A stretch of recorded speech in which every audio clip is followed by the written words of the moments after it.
What's going on, fellow A pluses? It's your boy Adam Perez. We're back once again with a brand new episode of A Plus Hero Report, your weekly stop for your movie, television, Marvel, and DC news as we wrap up your weekend with some fantastic topics to go ahead and discuss. We got 6 topics on deck today as we're going to dive into some live action television series as Scooby-Doo has officially been picked up over at Netflix. We got a plethora of MCU news as Hugh Jackman talks a little bit more about Wolverine and Deadpool and Wolverine. We're also going to get into Chris Hemsworth maybe taking some of the blame for Thor 4. We got a little bit more insight in regards to Captain America 4 as well. So, guys, we'll see you on the other side.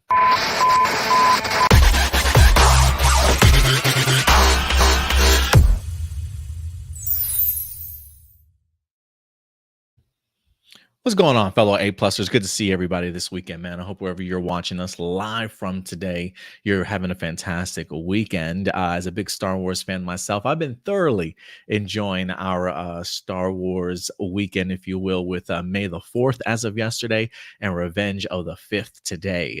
So some fantastic time to certainly be a Star Wars fan, man. We've been doing our best around here on the channel to keep you guys entertained in regards to a ton of Star Wars content.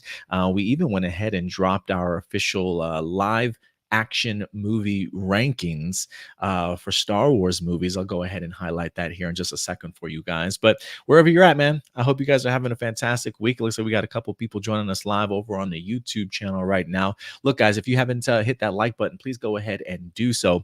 I hope wherever you guys are at, it's a beautiful day here in Fort Worth, Texas. So hopefully you guys are experiencing a great weekend also. It's definitely been kind of busy around here. It's just me today. I'm rolling solo dolo. So hopefully you guys will stick around and join me for some conversations. I usually like to have my co-host here. Unfortunately, they couldn't make it today. So sometimes it feels a little odd just kind of talking into the camera. So if you guys have any thoughts, any comments, remember at the end of the day, these are just simply my A+ opinions, but I always want to know yours. I love interacting with you guys. I love discussions, debates. So if you have any thoughts in regards to some of the topics that we talk about today, please let your thoughts be known in the comment section box below. And we'll definitely have a great conversation with you guys today. So yeah, just solo dolo. So sit back. It's a Sunday evening, so pop open a beer if you got one. I got my soda and some coffee from this morning that I've been keeping warm all day to get me through today's stream. So yeah, man, it's been a good week so far. Yeah, I've been doing my best to keep up with all my Star Wars stuff. I've also been really nose deep. Look, I don't know if we have any hip hop fans or rap fans in the house, but I've been keeping up on this like Kendrick Lamar and Drake beef lately. They've been cooking me in regards to just dropping so many diss tracks within like the past 3-4 days. It's been hard to keep up, man. But I'm been checking them out. So yeah, I'm really neck deep right now in rap beef these days. I did get the opportunity to go ahead and see Phantom Menace this past weekend. You might still be able to catch it if you have a late showing tonight. I believe it's been like a 3-day showing for the Phantom Menace in theaters to celebrate the 25th anniversary. I did drop a review for the Phantom Menace on our channel. If you want to check that out, me and Stuart talked a little bit about it. Watching the 25th anniversary Phantom Menace, they also went ahead and released a first look, if you will, at the Acolyte. So I gave my quick thoughts on the clip that they showed. So that's up on our channel. And then believe it or not, we also got a brand new trailer for the Acolyte yesterday. And I gave my thoughts on that as well. You can go ahead and catch all that in the on the YouTube channel. So we're definitely keeping you guys fed with our Star Wars content this week, man. But before we continue to talk about that, let me give some people some shout outs that are joining us live. We got 6 people over in that YouTube with us today. So yeah, if you're in the live chat, man, if you're checking us out live, hit that like button, man. It really does go a long way. Shout out to people that are joining us today. We got Enrique in the house. What's up, Enrique?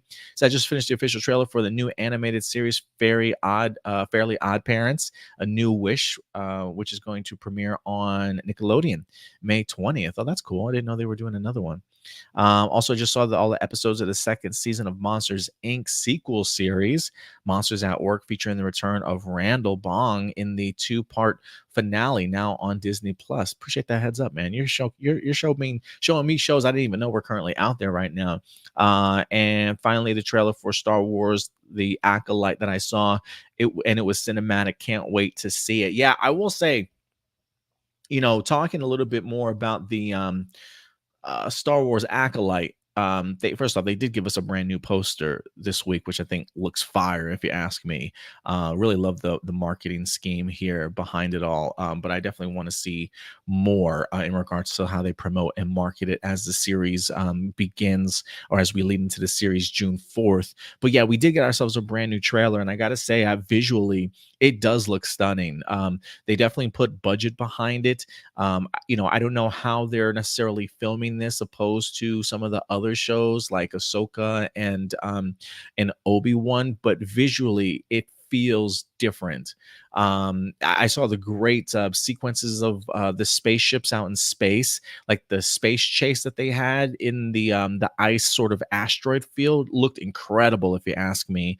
A lot of these characters look pretty good. I even got the opportunity to check out the clip. The clip really shows off some incredible hand-to-hand combat choreography and really shows Carrie-Anne Moss just getting in her Trinity bag for sure. You can feel the samurai and martial arts sort of influence from past films, which I think is a great homage to George Lucas. But I think even Leslie Headland takes it a one step further in here. But cinematically, it looks great. The set designs, the costume designs, the alien designs look on point. It feels very much like a lived-in world, and I absolutely loved it. I thought it was a really great trailer. I have been seeing some people, online talk about the idea that they're just not as hyped for the Acolyte as they certainly want to be. And, for that, I could understand. I don't know where they spend most of their time. I would say if you spend a lot of your time on Twitter, please get off of it. Like if if you're a Star Wars fan, I would say stay off Twitter if you can, just to hold on to your love of the franchise, because there's always going to be people that are going to try and knock you down in regards to taking the joy out of things that you love to not certainly get excited about. And that's not to say that everything that Disney has done Star Wars wise has been A-list, but I feel like it's far in between where we get terrible. Like I look at Book of Boba Fett and I'm just like, I did not care for that series. Like looking back on it, I was not a fan of that at all. But Ahsoka I thought was pretty solid. Obi-Wan, I could understand some people's, issues with it for sure, but I still walked away enjoying it for the most part. So yeah, man, I hope people are getting hyped for the Acolyte. If I do have a concern about the Acolyte, everything that I've seen visually looks great. The concept and the idea of a murder mystery sounds really compelling. And when you get the opportunity to learn a little bit more about Master Saul, played by the actor from Squid Game, getting the opportunity to see him talk a little bit more in the second trailer about how this mysterious girl was once sort of his apprentice or somebody that he trained, it definitely makes me have a lot of questions as to sort of like what went wrong that this girl left your side and is now kind of going down this path. I thought the reveal at the end of the trailer was fantastic with the I would assume is a Sith, as they have a red lightsaber, but the mask alone was rather chilling. It almost looks like a Joker smile with LED lights across the side of the face, sort of thing. Just really eerie and creepy design, but one that I'm actually absolutely here for. So how much story can you tell within 30 something minute episodes for like 8 to 10 episodes? We'll see if it's as dense as I'm hoping that it is. But I'm here for it, man. I'm really looking forward to it. Who else is in our live chat with us today? We got a couple other people in here. We got Ram Jam in the house. What's up, Ram Jam? Hope you and your family doing well. Yeah, we are doing well. I just personally got back from visiting the girlfriend at work. Dropped little man off over there. She wanted to spend some time with him, so she has little man at the moment. But we went and surprised her at work today. Marcelino, what's up, Marcelino? He says just finished watching Tales of the Empire and I was disappointed. The short runtime hurt it. They reused the Reva storyline twice, and among other things. I haven't had the opportunity to check out Tales of the Empire as of yet. I probably will this week. I know it's not very long. If anything, I believe Stuart should be dropping a Tales of the Empire review for you guys tomorrow. I believe he's got Tales of the Empire and a Knuckles series review for you guys. He's off tomorrow, so he's going to be dropping some content on the channel for you guys. So yeah, he'll definitely give you his thoughts on Tales of the Empire, but I'll try and watch it this week and see if I can give you my thoughts next week too. He also says also bought some new books to read, of which I finally completed my collection to a few series. Badass, man. Glad to see you like to read, Marcelino.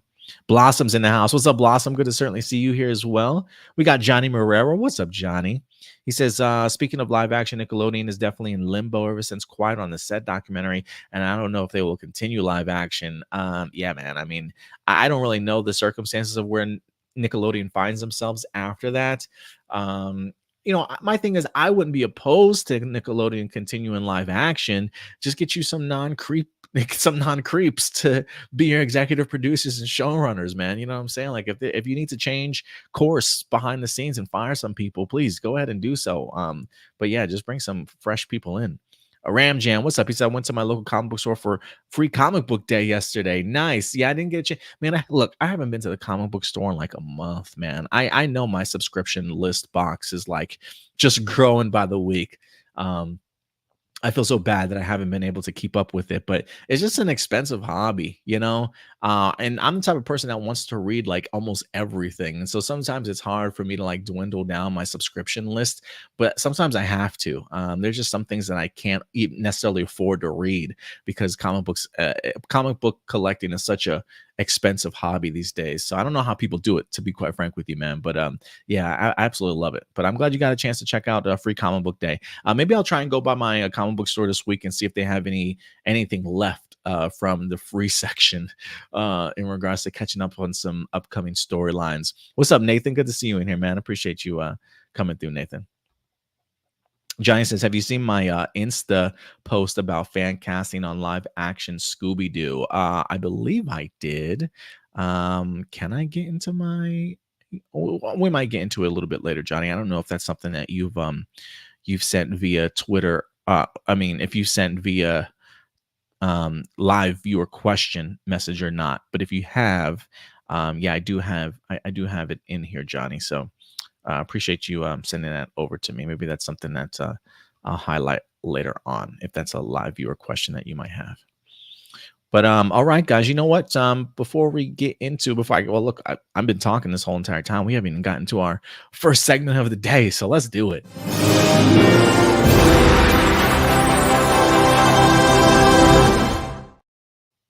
So honorable mentions. For those of you who are new to the show, if you don't know what honorable mentions is, this is where we focus on topics throughout the week that dropped that didn't quite make our top 6 to discuss, but we felt that you certainly still deserve to know about what's going on in regards to these stories. First and foremost, real quick, because we've been celebrating Star Wars this weekend, we did put together a live action movie rankings for you guys. That's right. This is the consensus. That's right. The consensus of A+ Hero Report coming together as a group. Majority of our members, not all of our members, but majority of our members here wind up giving rankings for for the 11 live action Star Wars movies that we've had. We had 2 contributors outside of our team in Will Polk from Scene and Nerd, also from the fantastic Crystal Kyber. If you haven't checked out her YouTube channel, check it out, Crystal Kyber. She went ahead and participated in this along with 5 other team members of ours. So 7 total, 7 members of us wind up giving our rankings. We average them out, and this is A+ Hero Report's official rankings of Star Wars movies. I am kind of curious what you guys think. If there's any movies that you would switch place with, sort of thing, move up, move down on the list. I don't want to say I was surprised that New Hope made it as high as it did. There's a part of me that I thought maybe Rogue One might have beat it out, but surprisingly, we had like 3 or 4 members that had A New Hope rather high, certainly on their list.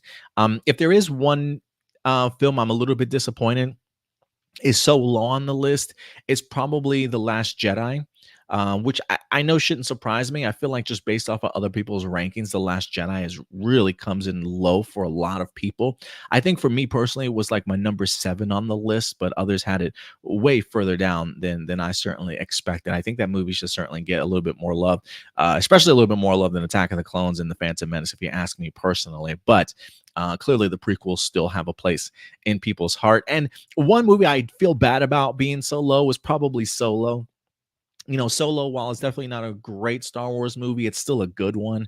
And I think it really holds up well over time. I feel like the more and more that I watch Solo, I appreciate it a little bit more. So, maybe bump it up one or two more spots.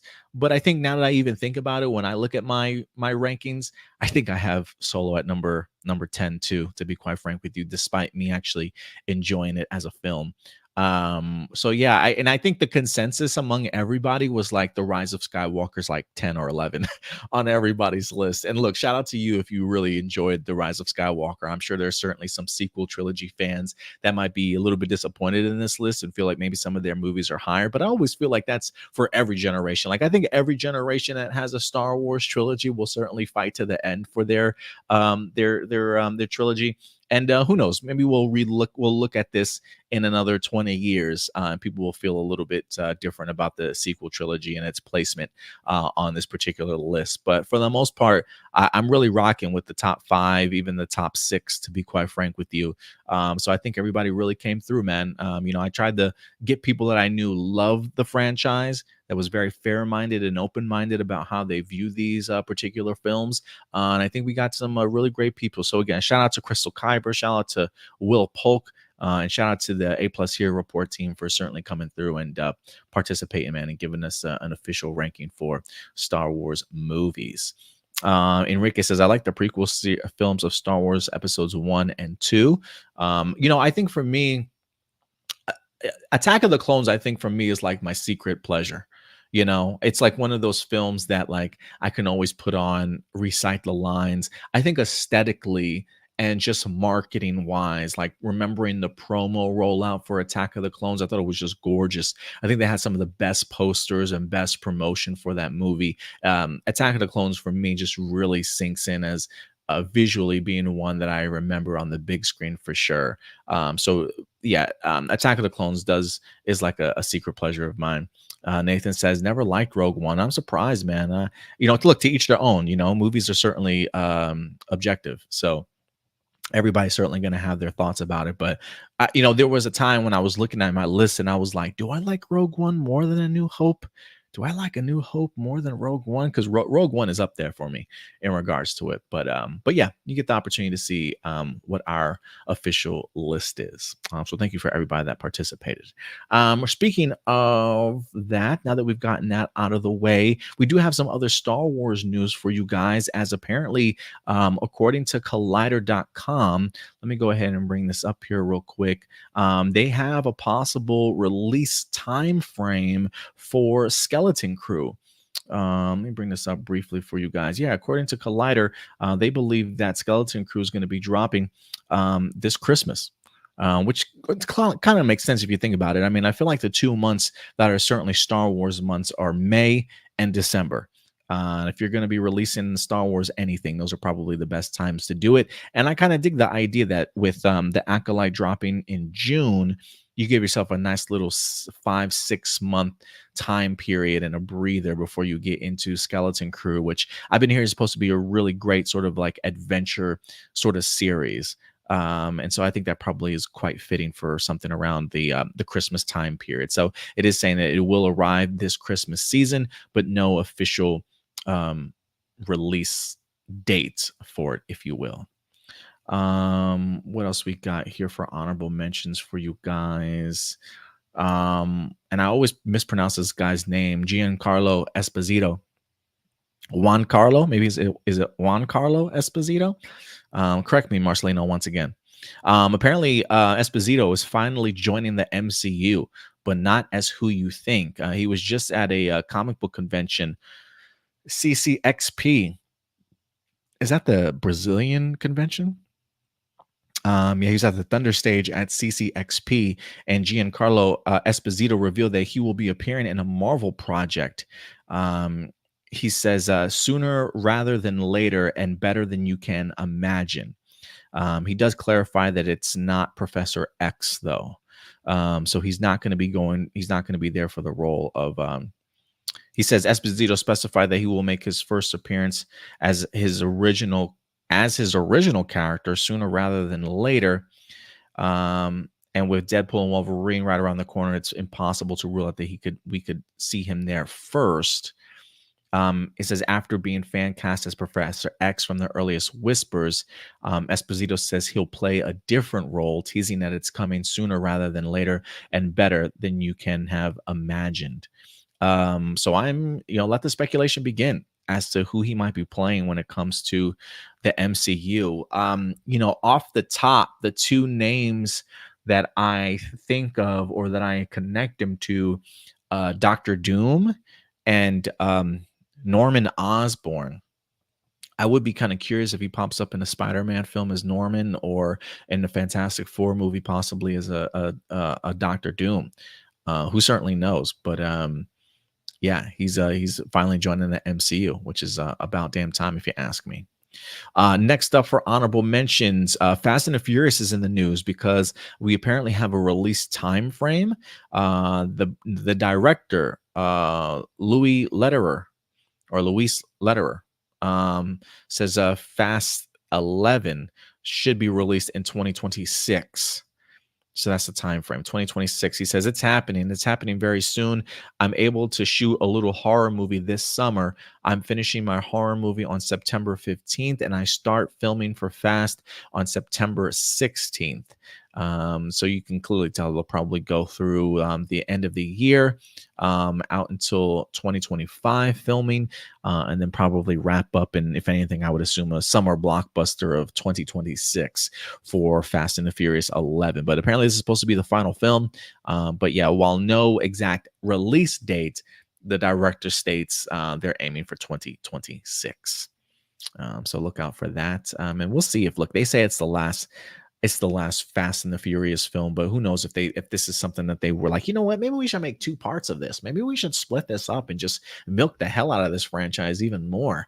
Because I thought I've even heard rumblings of them trying to do like another spin-off movie out of Fast and the Furious. And so look, if it keeps making the money at the box office, they're going to keep making movies. So it may not necessarily be the main crew anymore. So we'll see what they establish here in the last one. And then last but not least, Winston Duke is in the news, believe it or not.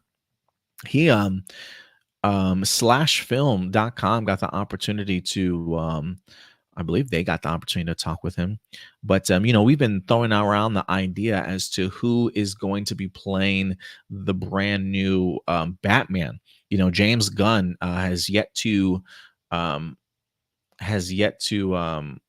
announce anybody, but I guess the idea of people throwing their name in the hat has gotten around the Winston Duke. Slash Film says, as it turns out, Winston Duke would love nothing more than cross the aisle from Marvel to DC and suit up in the famous cape and cowl as Batman himself. James Gunn, we sure hope you're listening. This is what he says. He says, listen, man, can you start that campaign? Laughingly, he says, I would say I challenge you to get on all these socials and push for me. Get your community. I would love to do that as Batman. I'd love any opportunity to explore new characters, to change narratives around some of these entrenched ideas of how these characters are supposed to look, sound, and perform. I'm all for it. So, what are the realistic chances of Winston Duke becoming a Batman? Maybe if in a future Elseworlds, but I don't see him depicting what James Gunn certainly wants for Batman. But I'm gonna tell you right now, I do think Winston Duke would make a great Batman, Elseworlds or not. I mean, can you imagine like bumping into this? I mean, Winston Duke is a huge guy. I mean, this guy is probably intimidating just to kind of stand next to. And you get him in like M'Baka physique, get him in that M'Baka Wakandan shape inside of a cape and cowl for Batman. Yeah, that's one dark night. Like I'm not trying to bump into down some dark alleyway. Like not at all. So we'll see. I like it.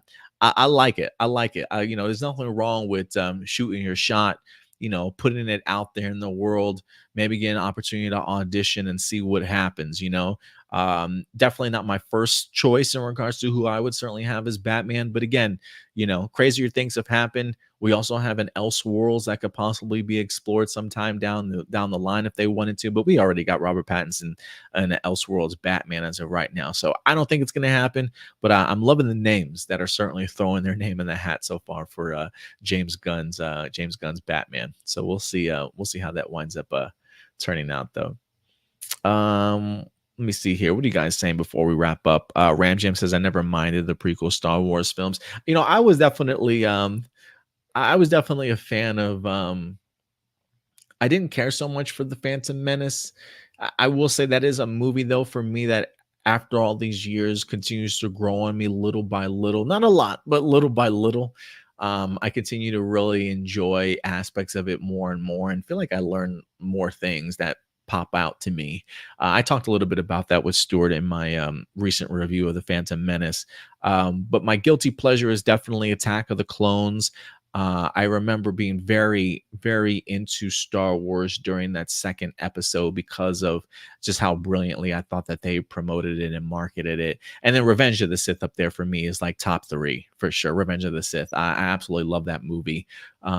Yeah, it was definitely special for sure. I will say I probably hated on the Phantom Menace a little bit harder in my days just to kind of fit in with the crowd when I was younger. You know what I mean? But I think after years of just becoming my own fan and enjoying Star Wars the way that I want to enjoy it, I had to kick that hate to the side. I don't hate the Phantom Menace. It's just a little boring to me. Like I view Phantom Menace very much in the same realm as I do A New Hope, in the sense that the first act is like super slow with the exception of like the first sequence. The idea of introducing us to Vader to draw us in compared to watching the Phantom Menace where we get to see a Jedi and apprentice in their prime for the first time to draw us in. But once we get down to like Tatooine or once we get down to Naboo and we introduce to the Gungans, like it's just a long sludge of a ride until we really start picking things up in both movies. And so again, Phantom Menace not my favorite, but it certainly has a home. But I think for me, the second and third episodes, the third episode's a banger for sure. So Blossom, so much for Star Wars IGs. Oh, Molly. Yeah. Um, Nathan says, good for people to dream, but this will never happen. Talk about Winston Duke. Yeah, probably never happened. But look, I ain't mad at him for shooting the shot, man, and trying to put it out there for sure. All right, guys. So that will wrap up our honorable mentions. Guys, let's get into our main topics for the day. We got 6 that we're going to get into for you guys today. And as you can see, as the main headline today, Scooby-Doo is in the news. I never thought I would say that here on this channel, man, but we got a Scooby-Doo announcement as it is, in fact, returning to live action. I forgot that Scooby-Doo and the gang already had, I knew that they had a live movie. I don't remember them personally coming back for a sequel, but I guess they had a sequel and then maybe some straight to DVD sort of live action ones, if I'm not mistaken. So we have had some Scooby-Doo live action before movie wise. It's certainly been several years since then. But a television series, that's certainly new. That's something that I am actually, when this news wind up dropping, I did do a quick short video for you guys in regards to it on our YouTube channel. And I'm actually kind of here for it, man. So let's go ahead and dive into it and figure out what is going on when it comes to this brand new television series and what can we certainly expect from it. This actually comes to us from deadline.com. Let me go ahead and pull this up. Where's my, oh, there we go. Scooby-Doo live action series from Berlanti Productions lands at Netflix with a major commitment. So Netflix is all in on this already. It should be noted too that Berlanti Productions, you might know them from a couple of new projects or recent projects that they've had. They have put together the Chilling Adventures of Sabrina, which was a pretty big hit on Netflix. They also had the series You, that I think ran for like 5 seasons and I believe might be in its last season right now. And I believe that they just were a part of putting together the Dead Boy Detective series. I did try to watch the first couple episodes of the series, and I didn't really necessarily care for it too much. But apparently, they're going to be tackling Scooby-Doo as well. It says a classic Warner Brothers IP is headed to Netflix with a reimagining from one of the studio's top TV producers. In a competitive situation with multiple bidders, the streamer has landed Scooby-Doo, the live action series from Greg Berlanti's Productions and Warner Brothers TV. It's going to be written by Josh Applebaum and Scott Rosenberg, who wrote Cowboy Bebop.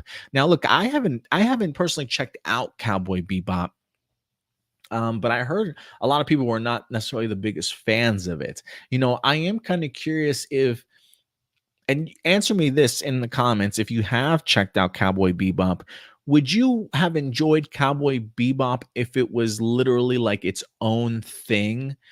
um, and not trying to adapt sort of a classic anime and bringing that to live action. Like if Cowboy Bebop was just an original IP that they created, would you have enjoyed that show as it was?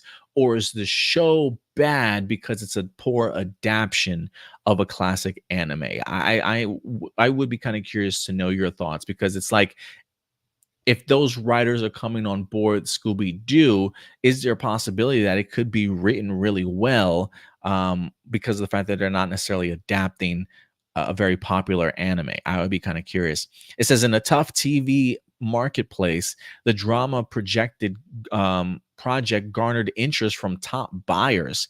I am kind of curious as to who else was bidding for this, ending up with Netflix with a premium script to series commitment, sources said. So this is definitely happening. Um, it says the deal comes on the heels of Netflix releasing Dead Boy Detectives last week. So they do mention that in here too, and they also highlight the idea that they have been behind You and the Chilling Adventures of Sabrina.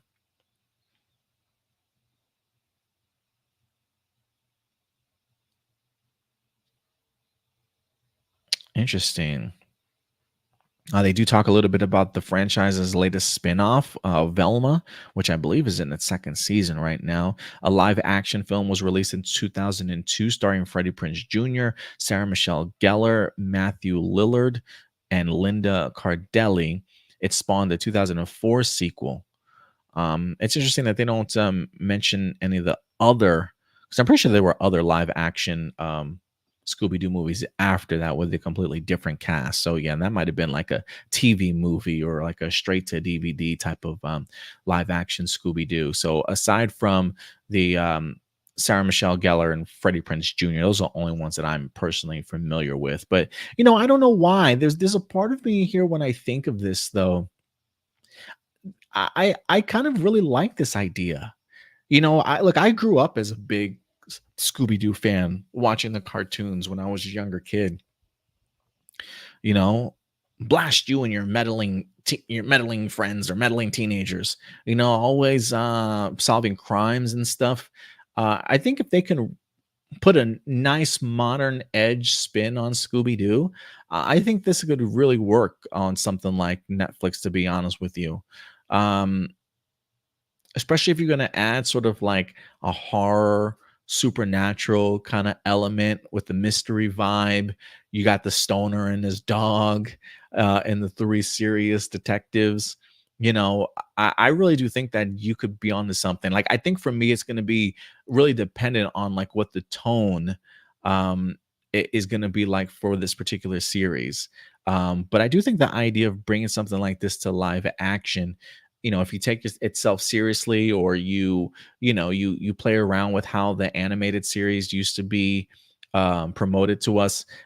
I do think that there's a place and a time that we live in where a Scooby-Doo live action could be really, really good and be successful, to be quite frank with you. I know it's hard these days for television series, especially on streaming services, to like survive past a one or second season. But I could easily see, if it's good enough, something like a Scooby-Doo lasting for like 5 or 6 seasons on Netflix, to be quite frank with you. But I do think that this is pretty fascinating in regards to the possibilities of what they can do. The graphics, I think, will be important in regards to how you can bring something like Scooby-Doo to life. Are they going to get themselves just a real life dog that's well trained, that looks like Scooby?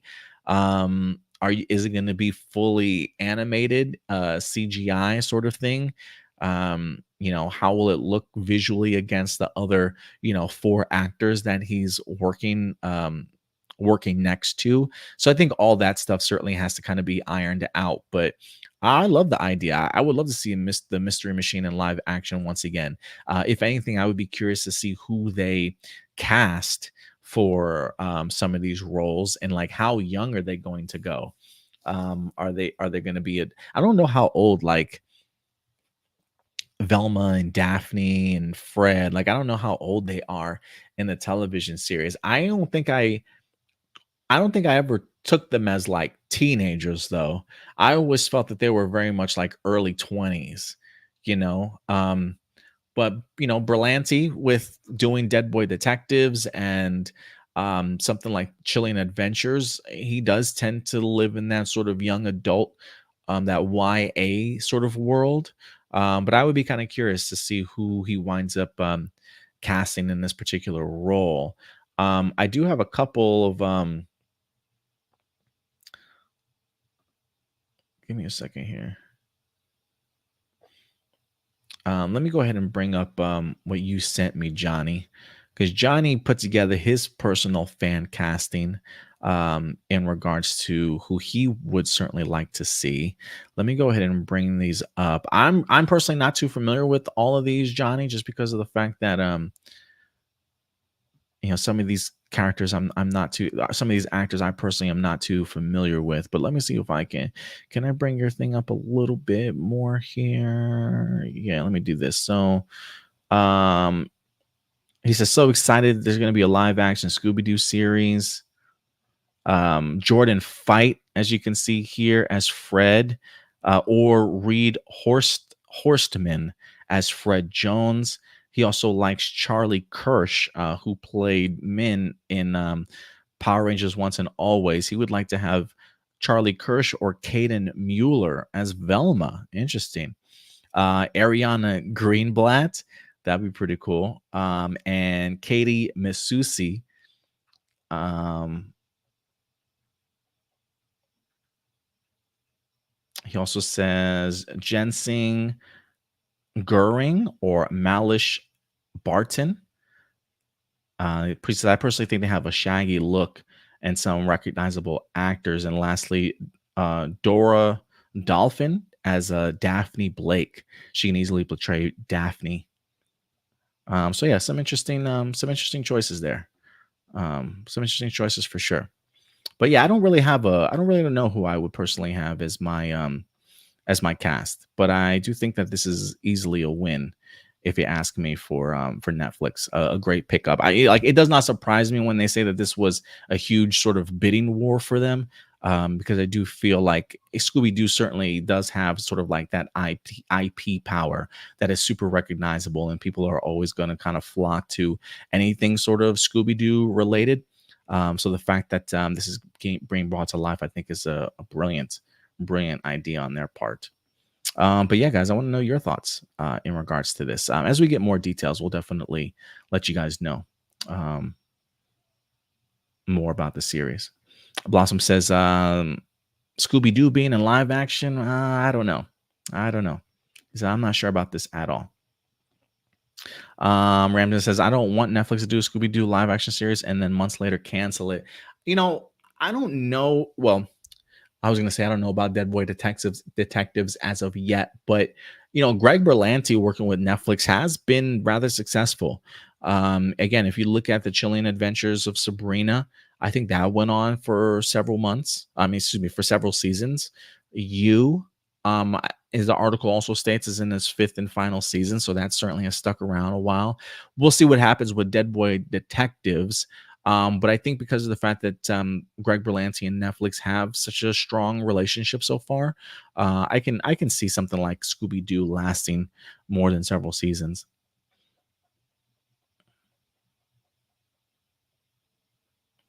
Christopher says anything from Berlanti instantly has me concerned. It shouldn't, man. It shouldn't. He's had successful things. Some of the things may not necessarily be for you, but Greg Berlanti and his production studios have really put out some tremendous stuff. And look, despite what some people may think about the Arrowverse, I know for some reason it's fun to shit on the Arrowverse, but I'm sorry, the Arrowverse and Greg Berlanti and Mark Guggenheim gave us some of the best DC hero adaptions, better than anything that the DCU has certainly trudged out to us. So I got to give Greg Berlanti his props for that and really creating something. So people may not like everything, but it's definitely hard to say that he hasn't had success. And so I have faith that he'll put it together. Nathan says if it's a binge watch, it will be canceled. That's a possibility. Blossom says they'll be able to find a Great Dane. That's Scooby's dog breed. Yeah, I mean, I would be interested if they can find themselves a real Great Dane that looks like Scooby, that's well trained. I wouldn't mind seeing a live action dog. Nathan, he says, I enjoyed Dead Boy Detectives. I'm glad you're liking it, Nathan. I'm glad you're liking it. Maybe I watched it at like the wrong time of the day and wind up passing out to it way too soon. But I tried to give the first two episodes a shot, and it was a little bit hard for me to get through. But I'm glad you're enjoying it, Nathan. I really am. Blossom says two Power Rangers of some of these characters. I don't know about this. Yeah, I don't really know. I know it's fan made. Yeah, I don't know a lot of the characters that he was a lot of the actors that he was fan casting aside from some of the Power Ranger characters. But you never know. You never know. I like Charlie Kirsch. I hope that she has a successful career. She gets, I don't know if acting is her strongest suit or like her first thing, but you never know. You never know. But yeah, guys, let us know your thoughts. Netflix lands a Scooby-Doo live action series in a huge bidding war from script to series commitment. So we'll see how that winds up turning out. But yeah, let me know your thoughts in the comment section box below, ladies and gentlemen. And with that out of the way, let's move on to our next topic here. As a Furiosa Mad Max Saga is in the news today. We are highly anticipating this film as it's set to go ahead and drop this upcoming May, or yeah, this month actually, I believe, maybe May 10th. We'll read this article and it'll certainly let us know. But despite the idea that George Miller is like in his mid to late 70s already, apparently he has his eyes set on more Mad Max after Furiosa. And he recently came out in a recent article and talked about the idea of just how much they actually sort of have planned and how well thought out this has kind of all been. And I find this pretty interesting here. I honestly thought that this might have been like the last film that he was willing to tackle in the Mad Max saga. But George Miller's like, look, there's no stopping me now right now. This is from Entertainment Weekly. It says George Miller provides update on his plans for the future of the Mad Max franchise. Um, it says Furiosa, the prequel to Mad Max Road, serves as the origin story of its title character before her eventual encounter and team up with Mad Max, who was played by Tom Hardy. Miller had outlined Furiosa and Max's backstories before Fury Road began to help the cast and the crew understand the characters.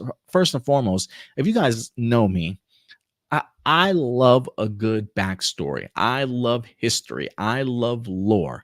I love the idea of other events having taken place on screen that we haven't quite seen yet, that have already been established, well thought out to help characters be the characters that they are today.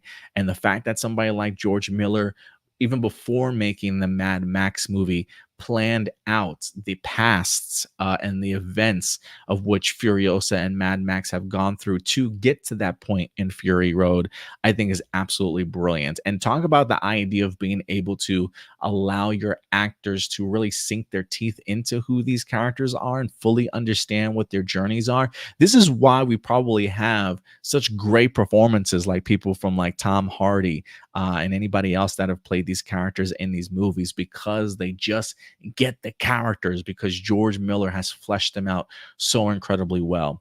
This is what else he goes on to say. He says, in doing what we did in preparation of Mad Max Fury Road, we also wrote what happened to Max in the year before we encounter him in that film.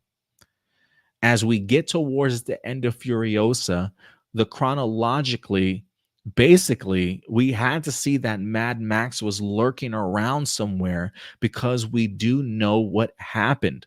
The writers know what happened to Mad Max in that year before, and we have a whole story of that, which I would like to do sometime if I get the chance. George Miller is not slowing down, and I'm here for it, man.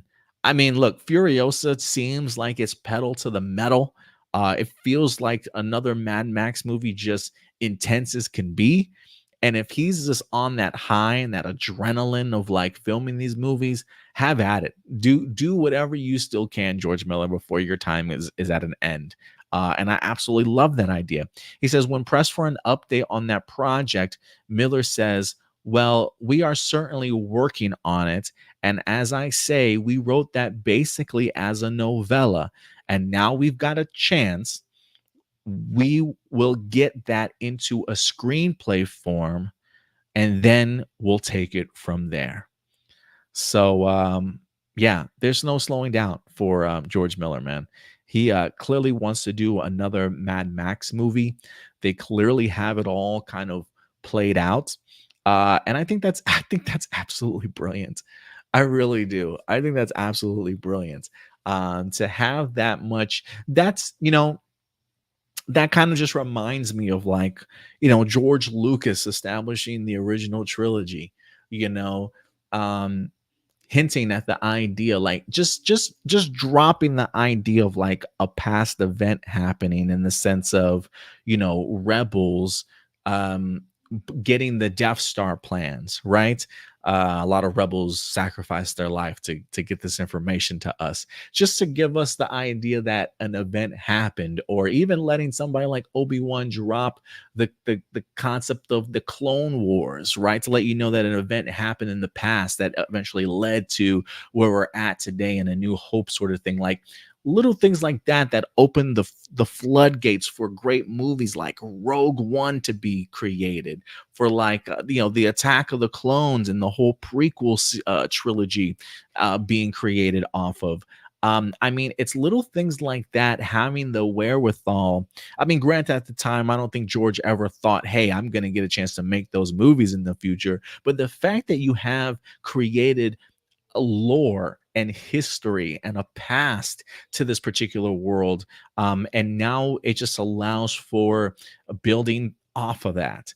And the fact that he had all these backstories, he clearly has another story for Mad Max, which, if anything, I would assume you would want to get Tom Hardy to certainly reprise his role. I don't have a problem so much with the idea of like how these stories are being told chronologically, how they're being released. Like, because if you ask me, Furiosa then should have been the first one out the gate. Then possibly this new Mad Max that he winds up creating should have been next, and then Fury Road. But I have no problem in the idea of him going back and telling different stories during different time periods, and then us being able to sit down with this trilogy and piece it all together and eventually watch it in chronological order. For me, that sounds really exciting, and I'm just glad that somebody like George Miller has all this as well planned out as he certainly does. Because again, I think the fact that you have a plan, that you have it all planned out like that, isn't going to make these films feel disconnected or discombobulated from everything else. There is power in having sort of a script ready and a game plan and a trajectory for your characters, and if you've got the time to kind of build off of it, why not, man? And it does feel very much now like he's mentioned, like, hey, we have another story of Mad Max a year before we even get to see him in Fury Road. It seems to tease that we may have a Mad Max cameo in this Furiosa. Now, whether or not it's like actually Tom Hardy, whether or not it's, I thought I saw something about the idea of his car. Mad Max's car maybe being in this movie. I mean, maybe you see it in in a glimpse in the in the background, like on top of a sand dune or something like that. Maybe he's spectating, and then when he realizes somebody sees him, maybe he peels off down the other side of a sand dune, and we don't see him anymore. But like, just the idea of Mad Max being around during this time, and maybe getting teased at him. I would love to see where his story winds up picking up. And George Miller clearly has plans. And so, look, I'm gonna be honest. I cannot wait for Furiosa. I can't remember if it made my top 5 most anticipated movies, or if it was like just at the edge in honorable mentions for me. But I'm really looking forward to this, man. I love me Anya Taylor-Joy. I'm really fascinated to see what Chris Hemsworth is going to do as this malicious, just grotesque villain that I think he continues to talk about. So I really want to see him sort of in that bag, and leave it up to George Miller to be that type of creator and writer and director to have his things so detailed and fleshed out. And I think when you have that level of backstory and attention to detail for your characters, you're just like, it's almost like, I don't want to say it's an alley oop, but you're lining yourself up for success in that regard. So shout out to Furiosa. I hope it's a great movie come this upcoming May. And I can't wait to certainly see it in theaters. But what do you guys think? I mean, you hear this from George Miller himself. Are you surprised that even in his old age, this man is still behind the camera, still cooking up some stories for his Mad Max franchise? Definitely go ahead and let me know your levels of excitement for a possibility of yet another Mad Max movie after this one. Let me know your thoughts in the comment section box below, guys. Let's see here. Ram Jam, going back to Scooby-Doo real quick, says Scooby-Doo characters from what I read, Shaggy and Fred were both 17, Daphne was 16, Velma was 15, and Scooby was 7 in the original cartoon. Okay, so I was definitely wrong in that. They always came across to me as like young 20-year-olds, like 21, 22 sort of thing. But the fact that they were like still in high school, that's pretty cool. So it would be, if anything, it would be really interesting to kind of see who their live action stars are certainly going to be then during that time. Let's see here. Who we got here, man? We got a couple people watching us live today. We got 14 live, 5 over on Twitter, 8 over in YouTube. What's up, YouTube fam? We got 1 over in Twitch. Whoever's over in Twitch, man, say hello. I'm kind of curious to know who's watching us over on Twitch, man. Throw us a quick comment here. And look, guys, just so you guys know, we don't have any sponsors. We're not affiliated with anybody. So if you want to support this channel in any way, please do so. The best way to do that is to click that like button and that subscribe button. It really does go a long way. And always feel free to share these videos, guys. Let people know that Hero Report is currently live right now. Marceline also says, I never watched any of the Mad Max films, but I might start with Furiosa since it's a prequel and I will have zero expectations from it. I think that's a really great idea, Marcelino. Definitely check out Furiosa. And then maybe after that, if you'd like that movie, dive into Mad Max Fury Road, which winds up picking up that story as well. And then if you like that, you know what? Maybe check out some of Mel Gibson's past Mad Max films from years gone by. I'll be kind of curious to know what you think about them. But yeah, start off with Furiosa, and maybe you'll be a George Miller Mad Max fan after that. All right, guys, with that out of the way, let's continue along in our movie segment here, as Masters of the Universe is back in the news this week. Guys, can I be honest with you? I think it's happening. We've had He-Man, Masters of the Universe news when it comes to live action on and off for years. I feel like this has been a film that has certainly been in production hell, in the sense of not being able to find a good writer or a director, having an actor attached and then the actor leaving, losing the writer or losing the director. Like, the idea of trying to bring Masters of the Universe to life has been quite the difficult one when it comes to this particular franchise. But guys, I think there is hope. Last month, I believe, we talked about the idea of the Bumblebee director Travis Knight, also from Kubo and the Two Strings. Maybe it was that the name of the movie. Being attached as director, along with the idea of the pitch that he wind up approaching the company with for a Masters of the Universe movie. I mean, this guy sounded like he was as more prepared than anybody else that I had seen when it comes to who had been announced for a Masters of the Universe. So not only do we have a director now attached, but we may even have a release window. And I think that's saying something in regards to the idea of this actually moving along. This comes to us from the Hollywood Reporter. Live action Masters of the Universe movie gets a theatrical release. Travis Knight is directing the Amazon, MGM, and Mattel film. So it's the long gestating live action. Come on. I just want to do this to me now. The long gestating live action Masters of the Universe film is finally getting a release date. They have landed for a June 5th, 2026 worldwide theatrical release. June 5th. That's right. We're talking 2 years from now. Now this is a synopsis, but I don't necessarily even know if this is the synopsis that Travis Knight and them already have. Somebody told me on Twitter that this was actually a synopsis from a previous writer. So I just want to be clear. I don't know if this synopsis is still official since the edition of Travis Knight, but I will read it for you since it is part of the Hollywood Reporter article here. It says 10-year-old Prince Adam, who crashed to Earth in a spaceship and was separated from his magical power sword, the only link to his home on Eternia. After tracking it down almost two decades later, so it sounds like Prince Adam's been on Earth for 20 years, Prince Adam is whisked back across space to defend his home planet against the evil forces of Skeletor. But to defeat such a powerful villain, Prince Adam will first need to uncover the mysteries of his past and become He-Man, the most powerful man in the universe. Again, that's a synopsis, but that might be a synopsis based off of whoever was previously attached to this. So I don't know if they've necessarily updated the synopsis or not. That information will probably be told to us eventually. But let's continue reading. It says Travis Knight is directing a script from a script by Chris Butler. So Chris Butler is going to be writing it, and I believe Travis Knight and Chris Butler have worked on things together before in the past. I think I don't want to say they come like as a duo, but I think that they have certainly worked with each other before. Let me see. Chris Butler, IMDb. Let's see.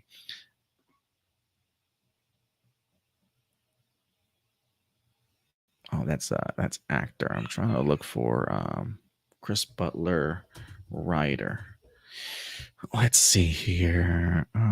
Chris Butler, he is a writer, nominated for 2 Oscars. Okay, yeah. So he was the writer on Paranorman. He was the writer of Coraline, which I love that movie, in 2009, and Kubo and the Two Strings. So he has worked with Travis Knight before, and that was back in 2016. The Missing Link, The Heritage, which is another short. Yeah, and he has Masters of the Universe linked to him. So him and Travis Knight have definitely worked together. I just don't know if this synopsis is from a story or what Chris Butler has already written before. But I love this announcement, guys. I truly love this announcement. One, because it's taken forever for this series or this movie to actually even be made. And I think, again, I think this shows the confidence that Mattel and Amazon have in Travis Knight's vision. You know, one of the things, and I've said this before when I've talked about Travis Knight, him fresh off of Bumblebee, you know, I'm actually quite surprised at 2 things. One, that he wasn't brought back for Rise of the Beast.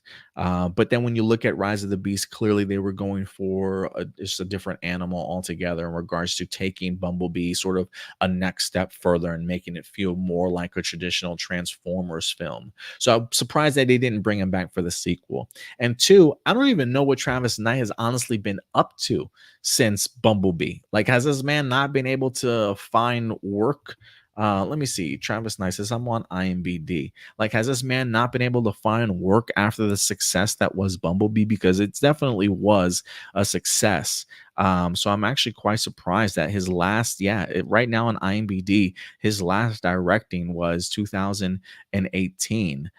He has been tapped for the $6 billion Man, which is in pre-production, and it does say in production Masters of the Universe. So he's very much working on this as of right now as we speak. But there is something really, like, when you go from being able to direct stop motion sort of clay animation sort of work, like, you already sort of have that animator eye.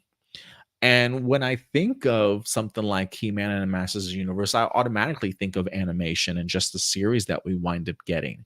And so if you've got somebody who has clearly the ability to visualize what he wants to see, and then already having director experience under his belt with Bumblebee and bringing that great heartfelt vision to live action and having a movie like Bumblebee resonate with people and really feel connected between sort of this robot and humans relationship, to then bring somebody on board like Travis Knight that again had like a full-fledged PowerPoint sort of presentation and pitch as to the story that he wanted, probably as convincing as anybody else that has certainly come across Mattel to bring this particular movie to life.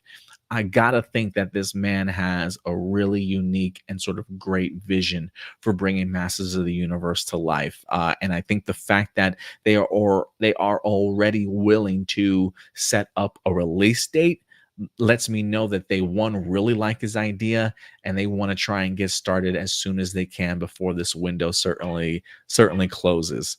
And so I hope they have something really magical in their hands. And if there's anybody that I do trust, probably more than anybody else um, that I've heard announced for this particular job, it's easily going to be Travis Knight for me, man. It's definitely going to be Travis Knight for me. So I'm eager, man. I'm eager to see what this guy can do at Masters of the Universe.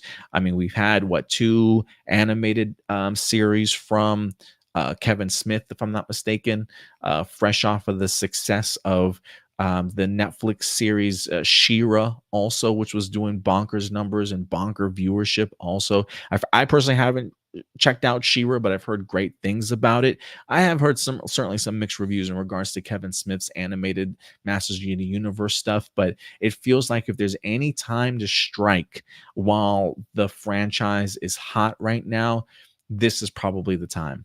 And I think Mattel might have something here. I think they might have something here. Let's see here. Nathan says this ought to be interesting. I think so too. And even if that synopsis is what Chris Butler and them came up with, I think it's a pretty cool concept. I wouldn't mind exploring something else, but I do think it's a pretty cool concept. So we'll see. We'll see how Chris Butler and Travis Knight decide to tackle this. What's up, Ram Jam? I remember seeing the live action 80s Masters of the Universe back when video stores used to be a thing. Ah, yes, good old Blockbuster videos, man. When I used to live in New York, me and my mom, we lived in an apartment, and literally right, maybe like two, three stores down from us was a movie rental spot, and I used to remember going over there, and I would there would be three things that I would get all the time, and my mom got tired of these things so much because I would just always want to rent these and just keep them on repeat. It was classic Marvel animated stuff like Captain America, Spider-Man cartoons, like really old school stuff. I used to also love Return of the Jedi. Was one that I always used to rent also. And then last but not least, Masters of the Universe with Dolph Lundgren. I used to love that movie as a kid. I don't know if I still own it in DVD form or not. I'll have to check my DVD rack behind me. But yeah, man, Masters of the Universe it was one of my go-tos all the time as a kid. And so for years, man, I've been honestly waiting for another Masters of the Universe. I'm not going to say it's something that's easy to adapt, but I do think that you need somebody that has very much a creative mind and an eye for how to bring animation to life, and be able at the same time to tell a really good story. So when you tell me somebody like Travis Knight that has that animated past, that has already been successful in bringing that same animated level of vision to live action form and making it successful, yeah, man, I think he's probably the best chance at this movie being quite successful. So we'll see if some of it takes place on Earth. We'll see if it's fully in the fantastical world of Eternia, but Mattel sounds like they definitely have something on their hands here. But look, I want to know your thoughts, man. Oh, Ramchim says, I wonder if they'll attempt a live action She-Ra. I mean, man, maybe fresh off of the success of the Netflix series, maybe this opens the door for a potential spinoff if it's successful. You never know, man. Anything is anything is possible. Anything is possible right now, guys. But yeah, let me know your thoughts in regards to the idea of a June 5th, 2026 release date for Masters of the Universe. And clearly, look, here's anything that we've learned from Hollywood guys and the movie business when we do all these reports each and every week. These could be delayed, pushed back, pushed forward, taken off the schedule entirely, right? And the way that things have happened for Masters of the Universe, it would not shock or surprise me. But I think, again, them nailing down a date this early lets us know, like, hey, we're in production right now. Like we got our animators behind the scenes coming up with concept art, storyboarding right now. Like, I do think that things are in motion for this film. But yeah, I want to know your guys' thoughts. What's up, man? We got 19 people watching us live. What? Let's go, baby. 6 people over on Twitter, 12 on our main site YouTube channel. Look, guys, if you're watching this live, smash that like button for me, man. I really would appreciate it. It definitely helps us out. And let us know who's watching us live. Let your thoughts and voice be heard in the chat, man. We definitely want to go ahead and speak with you. If anything, it's always respectful around here, man. We always respect everybody's opinions, regardless if we roll with it or not. But definitely let us know your thoughts, man, because again, these are just my A+ opinions, but I always like bouncing ideas and concepts and conversation off of you guys. So let your voice be heard, man. Don't be shy. We're all friendly here. Let's see here. You know what, we haven't gotten into our comic book superhero genre bag today, but we're going to. Let's get into it, man. Next up, Thor Love and Thunder, believe it or not, is in the news this week. Chris Hemsworth is kind of making his rounds. I don't know if he's been promoting the Furiosa movie that's been coming out, and so maybe some of these questions are kind of brewing, or he feels compelled to maybe talk about them just a little bit more. But Chris Hemsworth is talking about his time on Thor 4, Love and Thunder. And if I could be frank with you guys, while I don't necessarily think Thor 4 is my favorite of the Thor movies, it's definitely not my worst. I mean, our Dark World could still stay in the trash heap if you ask me. But there are elements of Thor 4 Love and Thunder that I enjoyed, but I definitely had my issues with the over amount of comedy in it. Like, I honestly thought Thor Ragnarok was like the perfect balance of really great storytelling, great characters, some great humor, and just having a really good time with it. But for me, Thor 4 just went a little bit sort of like it just kind of jumped the shark. You know what I mean? But there are elements to that movie that I certainly enjoy. And I think the movie itself did pretty good at the box office also, if I'm not mistaken. I might have to pull up the Rotten Tomatoes to see how most people certainly felt about it. But I think even Chris Hemsworth understands that it wasn't necessarily sort of his best outing as the God of Thunder. And he has felt really compelled to kind of put the blame on himself and take the blame, take one for the team, if you will, in regards to this. And I just thought it was interesting insight to kind of see where Chris felt like he went wrong with this character. And so Variety.com has has an article here. Chris Hemsworth takes blame for Thor Love and Thunder failure, saying, I got caught up in the improv and the wackiness and became a parody of myself. And there's a part of me that can't really, I got to give him props for admitting this type of stuff. It says the actor already admitted to GQ last year that his 4th standalone movie was too silly for its own good, but the misstep appears to continue to haunt him. He says, why does this damn website keep jumping around on me? He says, I got caught up in the improv and the wackiness, and I became a parody of myself. He says, I didn't stick the landing. While Hemsworth has always been grateful for his career defining role as Thor, he admitted to the publication that he grew frustrated with the character while playing him in four standalone Marvel movies and additional Avenger films. He says, sometimes I felt like the security guard for the team. I would read everyone else's lines and go, "Oh, they got way cooler stuff. They're having more fun. What's my character doing?" It was always about, "You've got the wig on, you've got the muscles, you've got the costume. Where's the lightning? Yeah, I'm part of this big thing, but I'm probably pretty replaceable."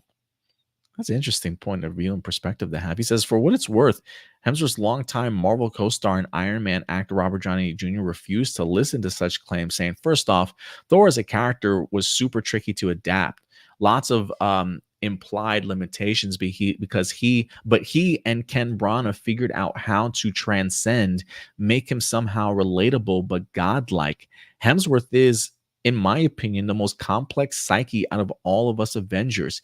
He's got wit and gravitas, but also such restraint, fire, and gentleness. And I gotta agree with Robert Downey Jr. there. I think there's a reason why people want Chris Hemsworth to come back as Thor, not because he literally embodies like the god of thunder, but I think the way that he's been able to grapple with this character and be as flexible with this character as as he has been since the first Thor has made him so compelling and I think so relatable to a lot of people.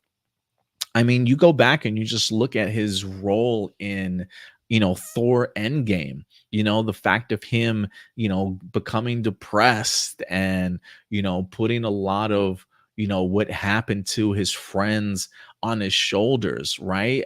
Messing with his own psyche, putting a lot of blame on the idea that he didn't kill Thanos when he had the chance and he lost a lot of those people, thinking about losing his mother, right? I mean, the guy is literally sulking in depression and is doing his best to kind of overshadow that by boozing himself up and try and like live through, make it through the pain sort of thing. I mean, goddamn, if that's not relatable for some people out there, like I don't know what is. Like that is the one of the truest human sort of complex emotions that a godlike character can probably ever go through, and to kind of see his journey to remake himself and redeem himself sort of thing, I thought was one hell of a journey that they wind up taking Thor through. And so when Robert Downey says like he's probably one of the most complex psyche characters that we have, I completely agree with him. So it is a little bit of a bummer, man, to kind of see that how how Chris Hemsworth sort of like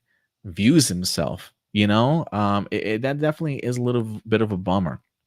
So again, he goes on and he says, I got caught up in the improv and the wackiness, and I became a parody of myself. I didn't stick the landing when talking about Thor, Love and Thunder. And he says, while he's grateful for his career defining role as Thor, he admitted to the publication he grew frustrated with the character after all those films. And I guess there's a level also of the idea like you've played this character for so incredibly long. Um, Maybe you wonder to yourself, like, how can I make him fresh? How can I make him new? When you've played this character for so long, I guess I can understand the idea of like, maybe you get in your head and thinking you're replaceable, but I think the fact that they're willing to keep you around to take your character on all these various journeys and, you know especially these emotional journeys, and still keeping you around, I would think would bring you some level of confidence in that you're doing a great job. And he says like I would read everyone else's lines and go, oh, they got the way cooler stuff like that. They're having more fun. What's my character doing? Oh, I'm the guy with the wig and the muscles, right? Like that. I think that's literally Chris Hemsworth's sort of self-doubt kind of coming out in this. And I don't know what his emotional personal journey was during that time between Infinity War, Endgame, and Love and Thunder, but it definitely felt like his innermost insecurities made him then just go way too over the top in something like Love and Thunder, feeling like I really got to separate myself from the rest of the pack and like show them that I'm more than just the wig and the muscles type of guy. And I think in turn, he clearly did like way too much in regards to not being able to kind of stick that landing. So he definitely didn't do himself certainly any favors by taking that sort of mentality and certainly going that route. But I do think that there's certainly more to Chris Hemsworth certainly as a character, and I'm really excited to kind of see what he does in what anytime that we see him next. He says the article says next up for Hemsworth is playing the villain role in Mad Max's Furiosa, since headlining Ron Howard's 2013 race car movie Rush. He says Ron Howard took me out of that typecast space of muscly action guy and let me play a character with complications and darkness. I remember thinking to myself, "Oh, this is going to change everything." Hemsworth added that it's been a long wait to be able to get another chance to show off more than just this muscly action guy chops. But that's what Furiosa is in his eyes. The movie was shot during an existential crisis for Hemsworth as the nonstop flow of his career was taking its toll on him. There you go. There you go. It goes to show you exactly what was going on in his head. This is really interesting. He says, I've been trying to muscle and beat things into existence for so long out of obsession and desperation to build this career.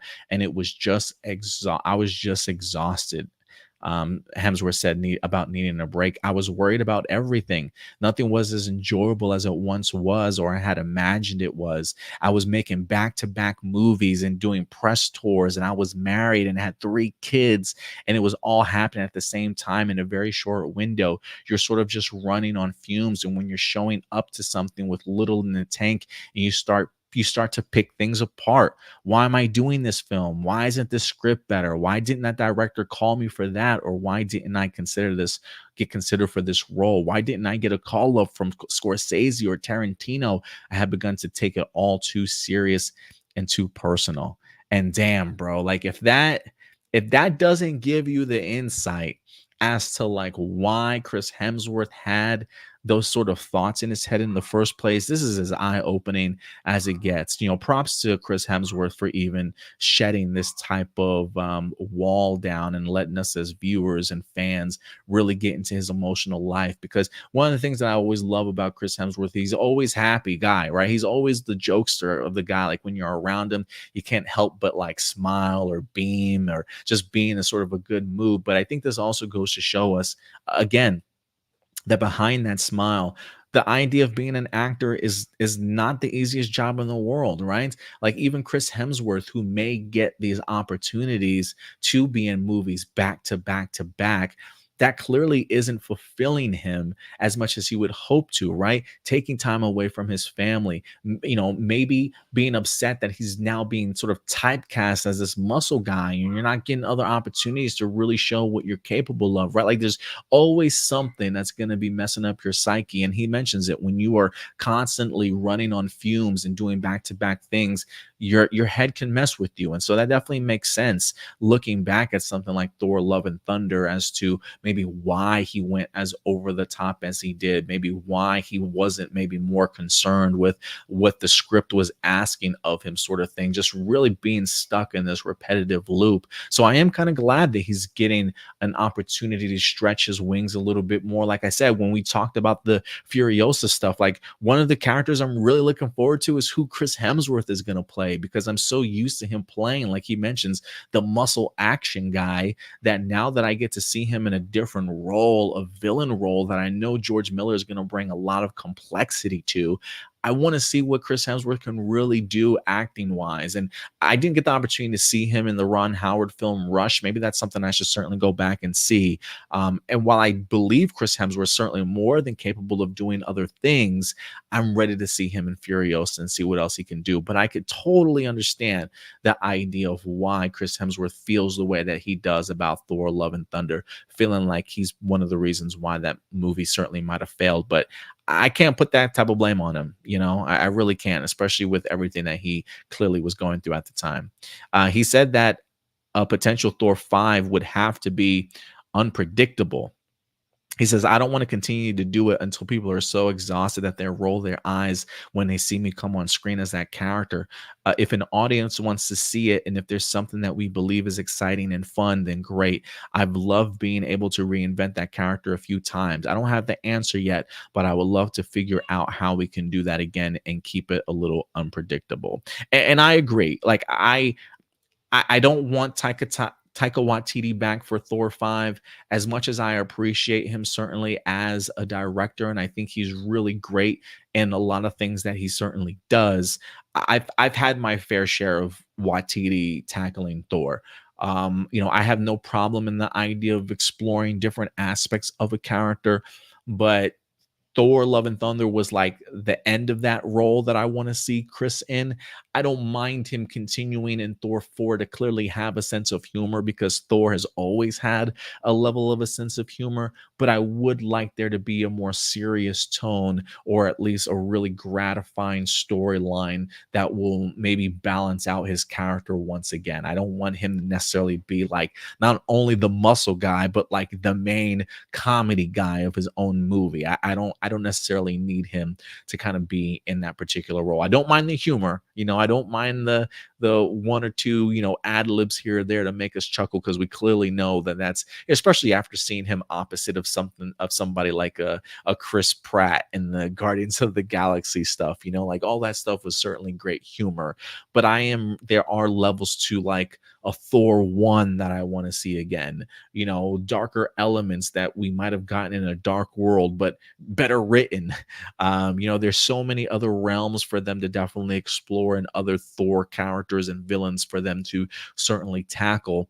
That I really want to see them go in a different direction. And so I expect there to be a Thor 5.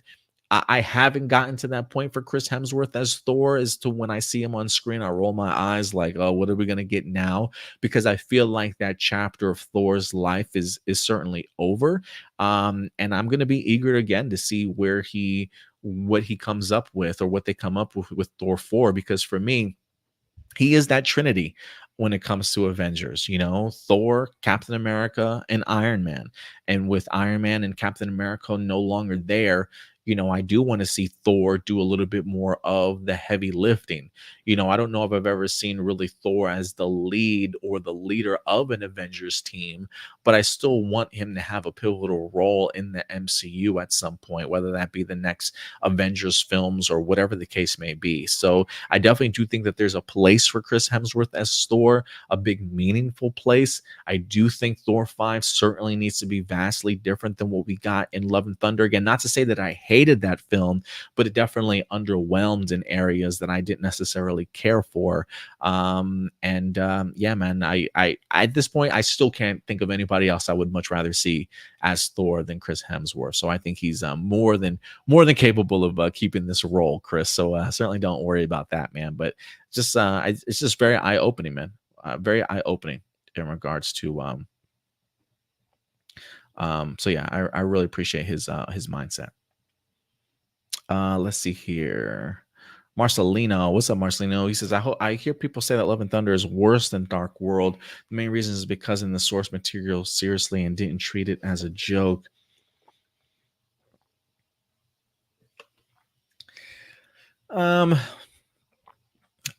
Maybe I have to watch Thor Love and Thunder again. I still look at Dark World. I still don't really care for Dark World so much.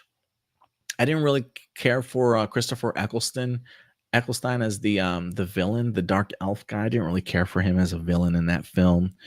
And while I agree, I didn't necessarily care with the adaptation that they had for Christian Bale. I think Christian Bale's character was still a little bit more compelling as a villain for me. Um, I also wasn't necessarily a biggest fan of Natalie Portman in Dark World. I almost felt like she like phoned it in. I didn't really care for a lot of their scenes, but surprisingly, I actually really liked her in Love and Thunder. I thought her and Thor and their awkward sort of relationship dynamics kind of made that movie a little bit more fun for me. So look, to each their own. If people thought Love and Thunder was worse than Dark World, but I certainly don't. If anything, I will say by the time we get to Endgame, they did manage to make Dark World a more meaningful movie, I think, in the sense of like taking us back to that moment of his mother's death, making a really impactful sort of moment in Thor's life that wind up bringing us back to present day. But yeah, guys, let me know your thoughts in regards to what Chris Hemsworth certainly had to say about Thor: Love and Thunder. But yeah, I appreciate him shedding some light on that, man. I didn't know Chris was going through as much as he certainly did. What's the next story that we have up for you guys today? Oh, okay, we're gonna stick in our MCU world here, as I feel like we've been talking about this more and more, even though this movie isn't set to come out until next year. I think it's because of the fact that this movie was originally planned to come out either. I believe it was planned to come out this year and then unfortunately got pushed back. But that's going to be Captain America 4 Brave New World. Empire Magazine this week had a brand new article. They dropped an exclusive image here of Sam Wilson in his new Captain America outfit. It's growing on me for sure. There are elements of his costume that I'm a big fan of. One, I've always appreciated Steve Rogers' stealth suit, the darker navy blue look. And I kind of dig it on Anthony Mackie here as Sam Wilson and the idea of going a little bit darker. I have heard some people say that they really liked the Falcon and the Winter Soldier suit, and I liked it too. It certainly was a lot of white. It was very comic book accurate, which I really do appreciate. I don't necessarily know if I cared for the headgear.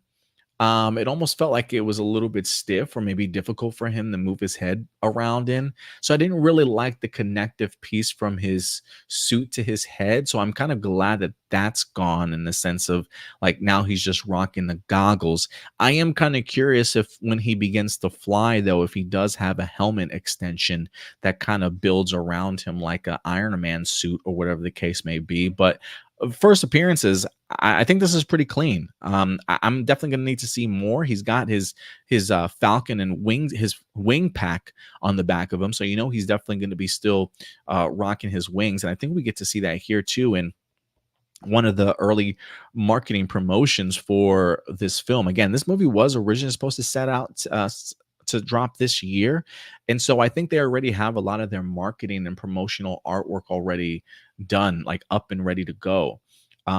I believe they dropped that this week. And for those of you who didn't see, they also have a Joaquin Torres's Falcon suit as well.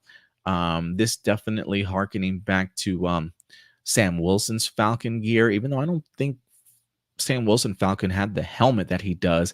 I don't know why I get Vulture vibes from this costume, just with the headpiece and the visor, and he's got the green and gold kind of accents. So for some reason, I just think of like the Vulture for some reason more than the Falcon.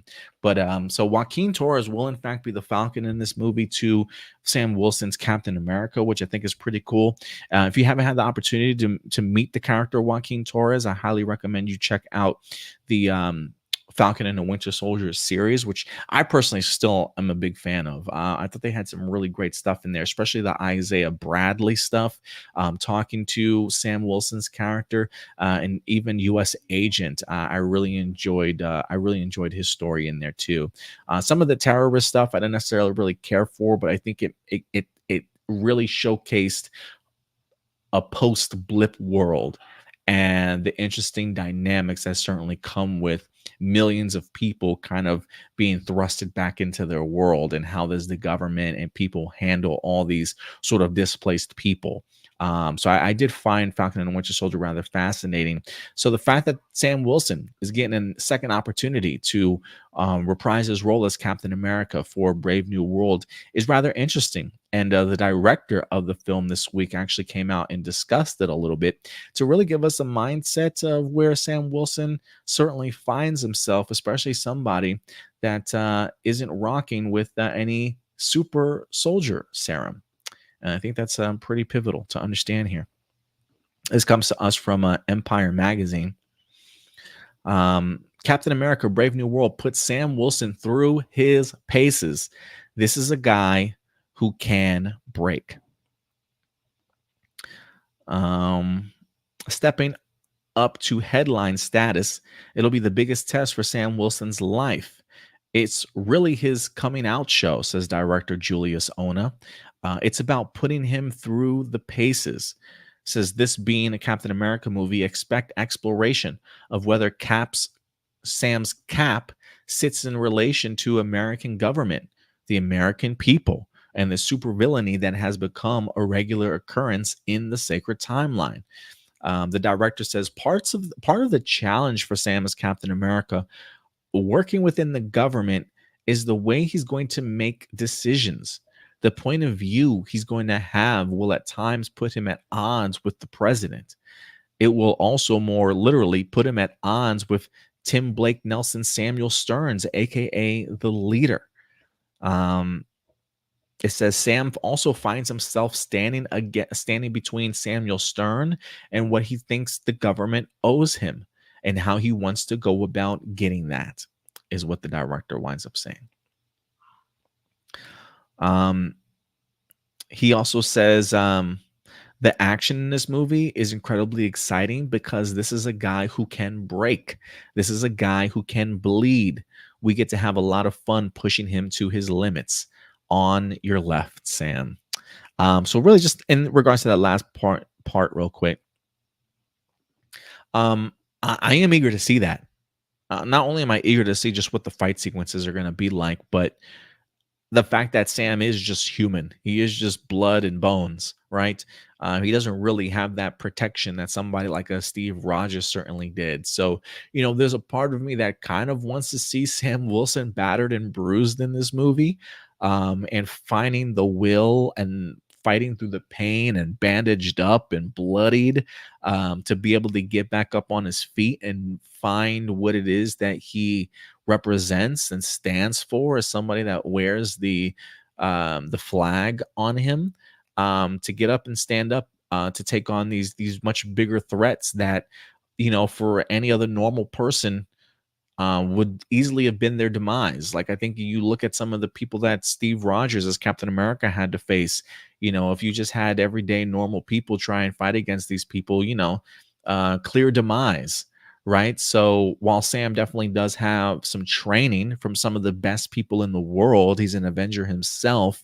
When you are that susceptible to being killed, and not being nearly damn invincible as Steve Rogers certainly was, I think that brings a level of risk and mortality to a character like Sam that I think will really heighten the situations that we find him in whenever he's in battle, not knowing, like, is he going to break something? Is somebody going to break his arm? Is he going to break a leg?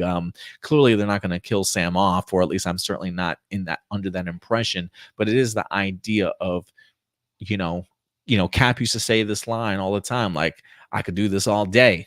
I'm gonna need Sam to deliver that same line at some point in time in this movie, harkening back to his mentor and Steve Rogers. Like, I can do this all day, buddy, and get up from an ass whooping, and still dish it out. And so I have no problem with them putting Sam Wilson through the paces right now and through the ringer, because I really hope that Sam Wilson at the end of the day comes out on the other side extremely well. But Julius Ona also mentions the idea in this article, like, part of the challenge for Sam is working within the government, is the way that he's going to make decisions. The point of view he's going to have will at times put him at odds with the president, and put him at odds with even somebody like the leader. And I think if you even go back to, again, if you have watched the Falcon and the Winter Soldier, hold on a second.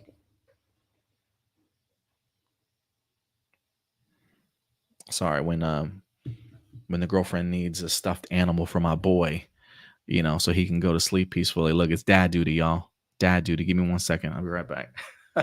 Dad duty.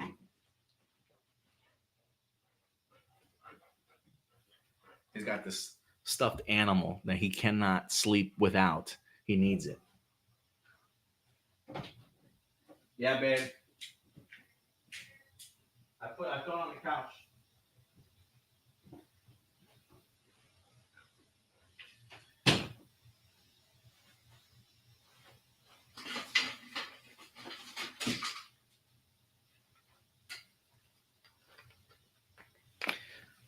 Speaking of Sam Wilson, Captain America, I always loved this. This was my figure that I used to have for him, or that I still have for him.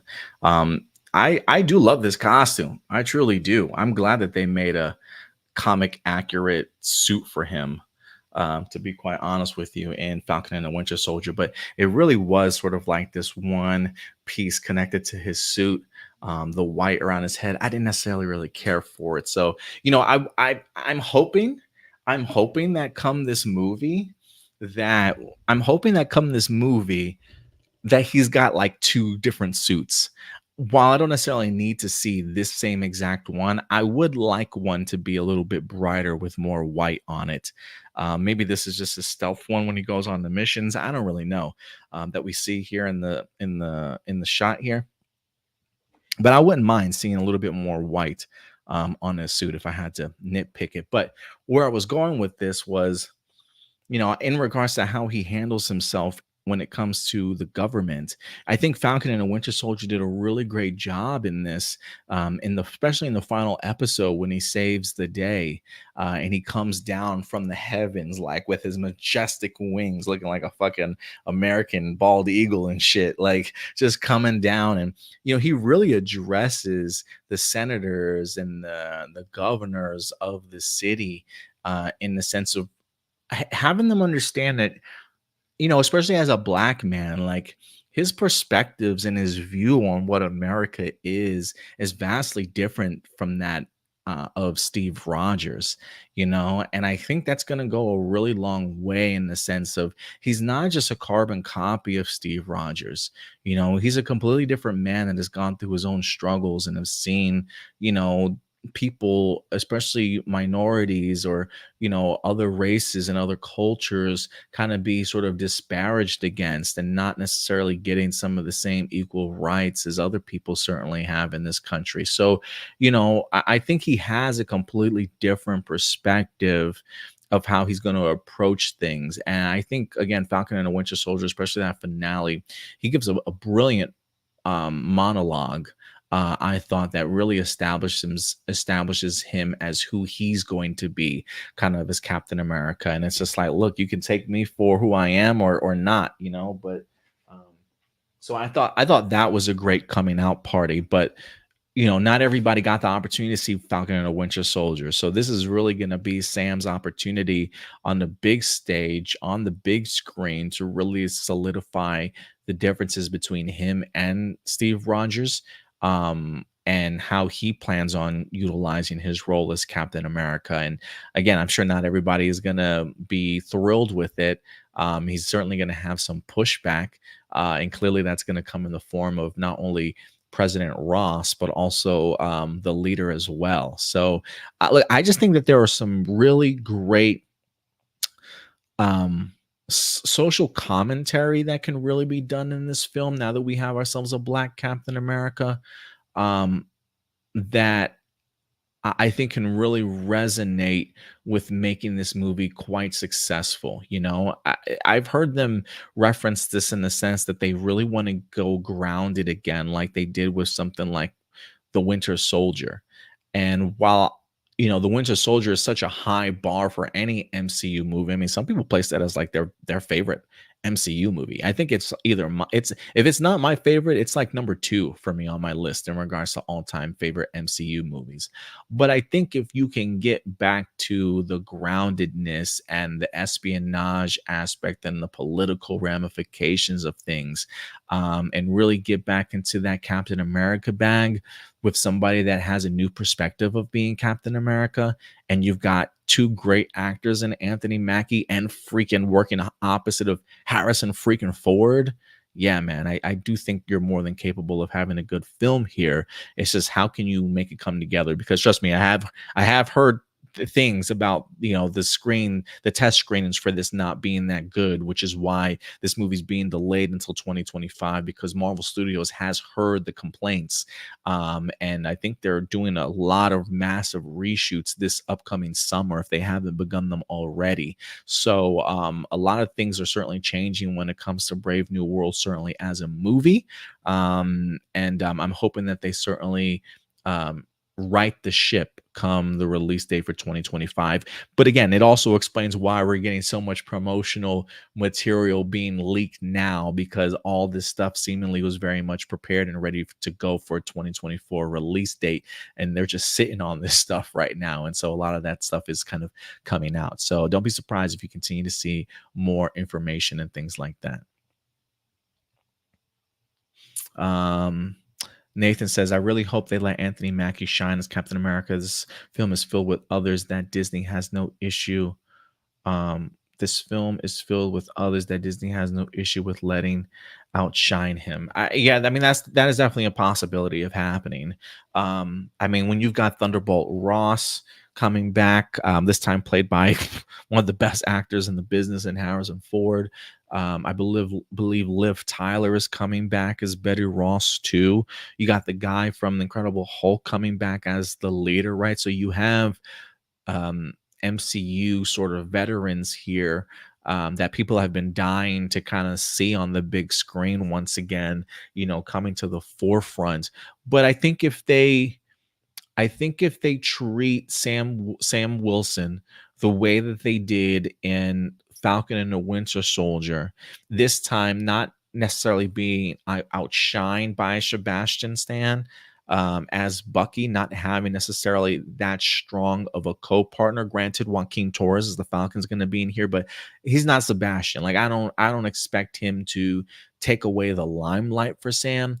I think this is going to be very Anthony Mackie heavy, and I think especially they have to take into account that not everybody has seen the Disney Plus series, so you really need to utilize this as this is our new Captain America. He may never replace somebody like a Chris Evans as Steve Rogers. That to this day people still want freaking Chris Evans to certainly come back, but you got to let people know that Anthony Mackie is our Captain America going forward. And he has got to really go ahead and bring it, man. And you got to really give him that type of material to shine. And and I'm not going to lie, I think working opposite somebody like Harrison Ford, if Anthony Mackie can keep up with the type of performance that I know Harrison Ford is going to give in here, and he can go toe to toe with him as an actor, then yeah, Anthony Mackie should easily solidify himself. But again, I thought he did a brilliant job in Falcon and the Winter Soldier. Like for me, Falcon and the Winter Soldier is personally everything that I needed to see to be like Sam Wilson is my Captain America. And I hope that they just do that on a much bigger stage here for Captain America 4. Shout out to Crystal. What's up, Crystal? We appreciate you certainly coming through, man. Again, Crystal, for those of you who don't know, Crystal was a big part of our live action movie rankings for Star Wars. She was one of our outside collaborators from the rest of our A Plus Hero Report team. So she came through and gave her rankings for us, and we wind up averaging them all out and came with the gigantic consensus from Hero Report team and outside collaborators. So we really appreciate you, Crystal, for being a part of that. And I hope your Star Wars weekend has been magnificent so far. But appreciate you checking in, man. I always appreciate that. But yeah, guys, let us know your thoughts, man. Captain America 4 director discusses our brand new hero, Sam Wilson, without the super serum. Is he going to go through the ringer, y'all?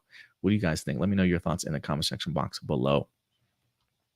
Also, if you guys aren't following, if you guys are big Star Wars fans, man, I definitely recommend checking out Crystal Kyber's YouTube channel. She's a makeup artist, and she discusses Star Wars all at the same time with some great intel as well, some great details. She knows her stuff. All right, guys. With that out of the way, we got one more topic for you guys before we get into live viewer questions for the day. Thank you guys for still rolling with me as we're rolling solo dolo today. We got 6 viewers over on Twitter, 6 on the YouTube channel, 1 over on Twitch. I'm trying to figure out who this Twitch user is, man. If you're watching, say what's up in this comment. I want to know. I'm kind of curious. I do think Twitch does allow for their comments to show up on live stream. If you're in the YouTube channel right now watching this, hit that like button, man. I really would appreciate it. Definitely helps us support the algorithm, and especially leaving comments at the end of the show. Leave some comments at the end of the show. Once we wrap up, I'm gonna put some timestamps on all these articles and topics that we talk about. So if you want to come back and revisit them, you can certainly navigate through. But yeah, always leave comments first for sure.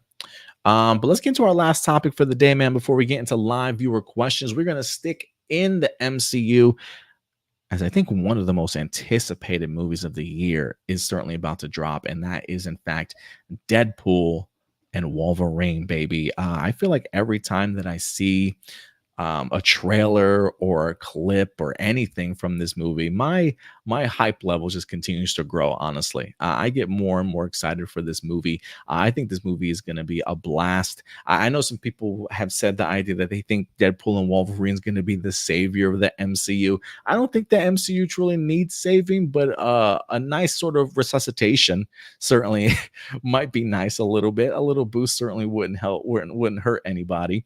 But Hugh Jackman is in the news this week as he is, in fact, talking about Wolverine and the idea that we're potentially going to see another side of Wolverine like we haven't really seen before. This is, in fact, a new exclusive image from Empire Magazine as they personally released a brand new article here this week to go ahead and talk about the film a little bit. First off, I love this photo. I really do. I don't know how old Hugh Jackman is, but to still be that flexible to get down that far down in a freaking squat for like a rabid Wolverine pose. I mean, this guy's about to kill somebody for sure. This is just an epic pose from Hugh Jackman as Wolverine. It's gonna be if this is truly his last role as Wolverine, I'm gonna be so bummed, but I'm so glad that he's gonna be participating in an MCU film. I think he's gonna go out with a bang. But let's find out what Hugh Jackman is certainly let's go ahead and talk about what Hugh Jackman is saying in this new Empire Magazine article right here. He teases a side of Wolverine we haven't seen before. Let's see, where can we begin? As he tells Empire, it brought plenty of fresh opportunities with it, reprising his role, including getting to wear that character's iconic yellow getup in the flesh for the first time. He says, "We almost did it in The Wolverine, but from the moment I put it on here, I was like, how did we never do this?" It looked so right. It felt so right. I was like, that's him. There are different sides of Wolverine we haven't seen before in the movies. It was exciting for me. Plus, in the new buddy team up, Wolverine has plenty to offer the notorious Mr. Poole too. It's great for Deadpool to have someone who will punch him in the face, is what Hugh Jackman says. And amen to that, man. I love the fact that he tries on this costume and he's like, why didn't we ever do this before? If you guys recall, there were like I don't know if it was like a deleted scene or maybe it was in the movie. I can't remember, but I do remember seeing an image. It might have definitely was probably from the Wolverine where he opens up a suitcase and it's like gloves and a face mask, the classic brown and yellow Wolverine costume, if I'm not mistaken. Again, I can't remember if that was shown in the movie or if that was like a deleted scene and they never utilized it. Just missed opportunity after missed opportunity. There's a part of me that just wonders if they didn't feel confident with how the headpiece looks. I'm still kind of curious as to whether or not we even get the headpiece in this film or if it's just going to be the yellow and blue bodysuit. But, look, back in the day, they love them some black leather, man. I think they were really concerned and worried about the idea of it not looking great on camera when you bring it to live action, or it looking too campy, whatever the case may be. But we're far from those days now, and the fact that they're now no longer afraid to pull the trigger and they're actually going to give us a comic book accurate suit, I'm here for it, man. And I'm glad that Hugh Jackman was very open to it. But when he says things like there are different sides of Wolverine we haven't seen before in the movies, it was exciting for me. I hope that he's not just referring to the idea of of the idea of him being a costume as like another side. I am hoping, based off of what we've seen from the trailer so far, this seems like a brand new Wolverine that we haven't been introduced to before. Like, this does not seem like the same Logan that we left, that perished at the end of Logan. Like the Logan that's in the Logan movie, I definitely do not think that this is that Wolverine. This feels very much like a Wolverine variant from a different Earth that certainly had a completely different outcome. Clearly, it seems as though he has lost all of his people, clearly, maybe even lost his entire world.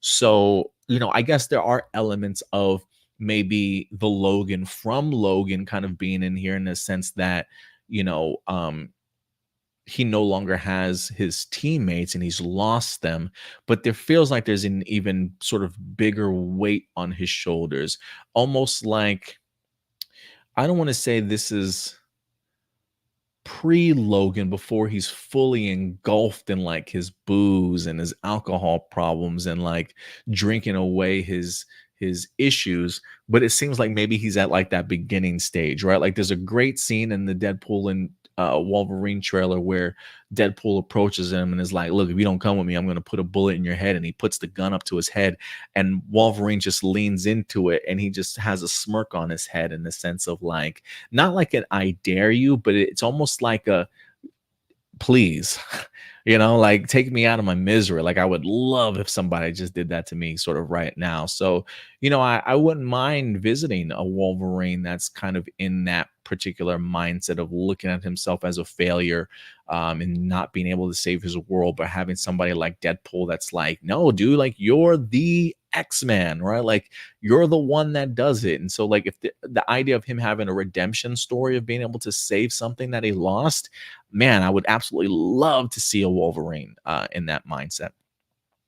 But the article does go on to say, of anyone, it was actually Kevin Feige who was most nervous about Jackman's return to the role, having previously warned the actor not to renege on the gut-wrenching finale of Logan.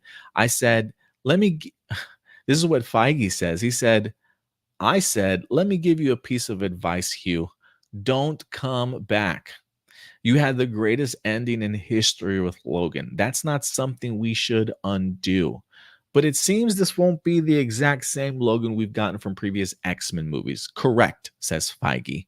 And after a long drive, Jackman decided to take another take on the character, was exactly what he hankered for. Hugh Jackman says, I was about an hour into the drive, and that question came into my head. What do I want to do? And as soon as I asked the question, I wanted to do Deadpool and Wolverine. I just knew it. I drove for another hour, couldn't stop thinking about it, and I got out of the car, called Ryan, and said, Ryan, if you'll have me, I'm in. Get ready to go berserker. I think that's pretty badass. And look, I do not fault Kevin Feige at all for saying, bro, just don't come back. Don't come back. Because first off, I don't even know if, clearly he says he remembers at the time he told him not to come back. So this is clearly before the concept and the idea of even doing a Deadpool and Wolverine even came up. So as Kevin Feige, I think he gave him extremely great advice. I think as much as the fans certainly wanted Wolverine to come back, I think the idea that if you bring back that same Wolverine, it really just kind of takes away the impact of what Logan really represented for a lot of us. So the idea that he is still coming back, but this time being told in a different story, in a different light, like the multiverse opportunity here, while, there are aspects of the multiverse like I'm done with. Like, there's a part of me, like, as a viewer, I've checked out of. I've told myself, like, dude, I've got like maybe two or three multiverse stories left in me. Deadpool being one of them, and Secret Wars being one of them. If I got a third multiverse story that needs to be told, I don't know if I'm going to be excited for it at all. But there are expectations to a multiverse story that I'm willing to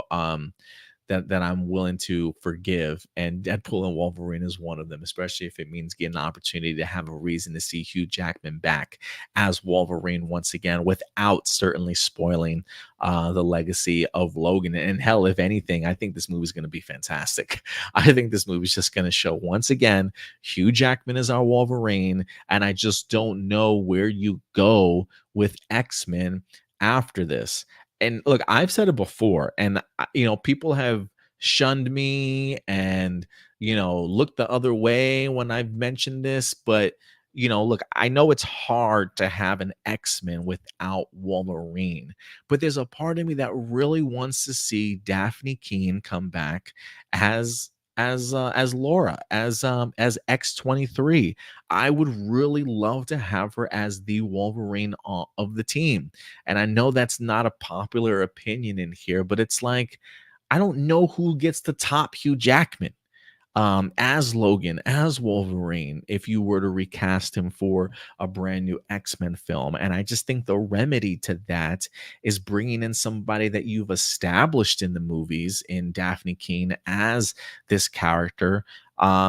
And maybe give her a solid introduction to the X-Men as their Wolverine. I don't know. I'm just throwing out options out there because I just think this performance that we're about to get from Hugh Jackman as Wolverine is just going to solidify again. Like, bro, I don't know who you're going to get to give this man. There's very few people that you can fill the shoes of. Robert Downey Jr. as Iron Man is one of them, and Hugh Jackman as Wolverine is another. I just don't think these guys are easily replaced at all. So we'll see what happens here, man. But again, the more and more that I hear of this movie, the more pumped I get. And I think this movie is going to be incredible. I truly do. And I think this is a nice tryout session for Sean Levy. And do not be surprised if the week of this release, when this movie banks at the box office, it has hella reviews. Do not be surprised if that same week Marvel Studios announces Sean Levy as director for Avengers Secret Wars. Just saying. I think Sean Levy's about to score him a massive upgrade in opportunity here.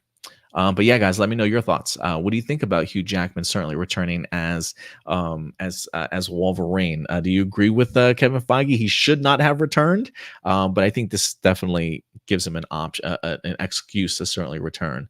And what side of Wolverine would you like to see showcased this time around? But yeah, let me know your thoughts in the comment section box below. Let's see here. And I think with that out of the way, guys, I think you know what time it is. And now, everybody, it is time for live viewer questions. And we're going to get into your guys' live viewer questions today.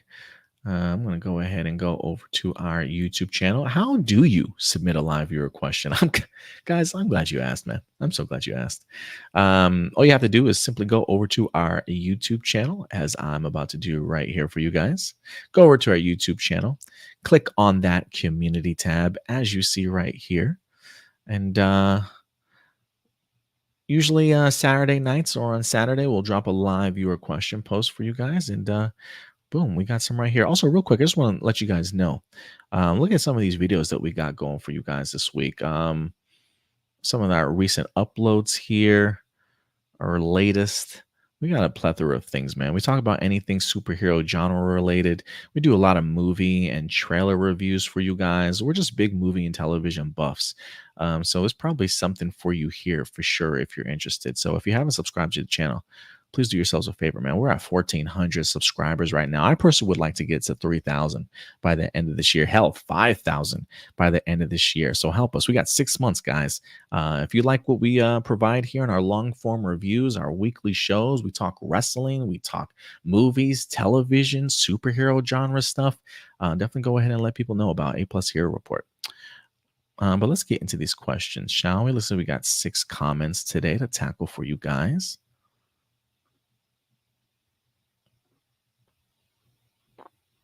All right. Jessica Fryman's up to bat. How do you think Superman and Lois will write Sam Lane, Lana, Sarah, Kyle, John, and Natalie? And what do you think was the biggest factor that made the 2017 Power Ranger movie fail at the box office? How will they write them out? Ooh. I did not see the last season of Superman and Lois to know just how active of a characters they were, or like where they left their story out at. There's a part of me that says I heard that the last episode was a bit of a cliffhanger. So there's a part of me that thinks that maybe these characters come back to sort of wrap up their stories within like the first episode or two, and then after that maybe they leave town, or we just don't see much of them anymore. We may hear about them maybe via text message, or name drops here or there. But I think maybe if they do have a storyline that's currently going on, maybe they'll try and wrap up whatever's going on within the first episode or two. And then we probably just won't see them, because it's not to say I don't believe that they're not in the series, right? I just don't believe that they're series regulars. So I don't think you'll see them like for every episode. They may have more like guest starring elements to it. So yeah, you may just see a name drop, quick cameo, or a mess. Oh, I got a message from my dad type of thing, but we'll see. As far as what do I think the biggest factor that made the 2017 Power Ranger movie fail at the box office? Ironically, to me, it was the Power Rangers, or let's say lack thereof Power Rangers being Power Rangers. A couple months ago, I released, or at least I posted on Twitter, and I had seen this before, and I talked about this before, but um, I reposted the stunt work from the 2017 Power Rangers film, of the stunt team that were playing the Power Rangers, putting together a whole entire choreography of when they face off against the putties for the very first time. And let me just tell you, the stunt choreography that was filmed is nowhere near what we wind up getting in the actual film itself. The film itself was like a blink and you miss it sort of fight sequence. But this fight sequence was drawn out. It was extremely well told. You get to see everybody's distinct fighting styles. Really made it feel like a Power Ranger film. Look, I'm never going to hate on the 2017 Power Ranger film for focusing on character and establishing a great story between them. I think that is fundamentally what you need to make a great Power Ranger movie. But in doing so, you can't forget the other aspect of what being a Power Ranger is, and that is an element of martial arts fighting. It just is. You can have great lessons of the day, great characters all day long, but if you lack hand-to-hand combat, if you lack any sense of fighting, you are completely undercutting what a Power Ranger film is. And I honestly, and I've said this before, and other people have commented too, when they see this action choreography from the stunt team, if you had kept this in the film, this movie would have been so successful. I think the fight sequences alone would have saved this movie. And I think they mentioned the idea that it was just scheduling problems, and and when it comes to filming, they couldn't get everybody together at the time to make this happen. And look, for me, if I'm the director, I'm like, look, I don't care I don't care how many days we got to wait. If we got to wait like an extra week, I know time is money, and it's probably going to up our budget just a little bit more. But I need these fight sequences in this movie. Like, we got to wow these people. And they just didn't wow us. That and the terrible Goldar design, I think, just really ruined it for me. So yeah, I think if you have better villain designs, in the sense of like a better climactic Zord battle, on top of the idea that you give us at least two great Power Ranger action sequences, then I think you got and you keep that same element of great character, great story like this did, then I think you're on to something. Like, if this movie literally added just like 10, 15 more minutes of like 2 5-minute action sequences, and just redesign the last Zord battle, man, I think this movie gets a sequel easy. I truly do. So I think that's where they failed. Peg C, what's up, man? He says, hope you're doing well. Had a great weekend. Got a couple questions. What are your initial thoughts on the 90s sequel movies of TMNT, Secret of the Ooze, and Turtles in Time? Turtles in Time is pretty forgetful for me. I didn't really care about that one. TMNT, Secret of the Ooze, though, was I'm not gonna lie. Like, I think the first TMNT holds a special place in my heart, not just for nostalgia, but it feels as close to classic, like Teenage Mutant Ninja Turtles stripped from the comic books as you possibly can get. Like, just the New York accents, Ralph's, Raphael's personality, Casey Jones, how dark and gritty it is. The first TMNT film is just special, and it took itself seriously. Secret of the Ooze, though, fresh off of somebody who loved the TMNT cartoon series and how light and fun it was, this, I think, Secret of the Ooze connects with me more than any of the other films, just because it just hit what I was really enjoying about the cartoon series. Vanilla Ice singing ninja rap. I mean, seeing the turtles fucking dancing, Razor and goddamn, what was the other creature's name? I thought the action sequences were really fun between them. Great humor. I really enjoyed it, man. It was a really fun movie for me. TMNT 1 and 2 by far are still my favorite Teenage Mutant Ninja Turtles that movies that we have definitely had. Mutant Mayhem, I know it's animated, but it's probably up there too. It's probably like my number 3. I personally didn't care for the most recent TMNT films that we had with Megan Fox in them. Um, I think I saw the first one. I don't think I really saw the second one much, so I can't really say for sure. But I didn't really care for the first one of those. So those are probably in my top 3 right now, probably in that order: TMNT, TMNT2, and then Mutant Mayhem. I was really surprised about how fun I thought that animated film was. How likely do you think Spider-Man 98 becomes a reality? Well, I'm really curious as to who has the rights to them. Like, I am curious, like, is this a Sony deal? Or is like the Spider-Man animation rights, do they belong to somebody else? If they belong to Disney and Disney alone, then yeah, I would say it's a possibility. I think if you're a Sony though, and you own the rights, I think you got to look at X-Men 97 and think to yourself, God, we got to jump on board that. Like, we have to. Um, Granted, I mean, I don't know how I still haven't watched episode 8 of X-Men, but I'm probably going to have to be the one to do the review for it, or at least wrap up the series for you guys. But can you replicate what X-Men 97 did? I don't know, man. You're gonna have to find yourself some really compelling writers.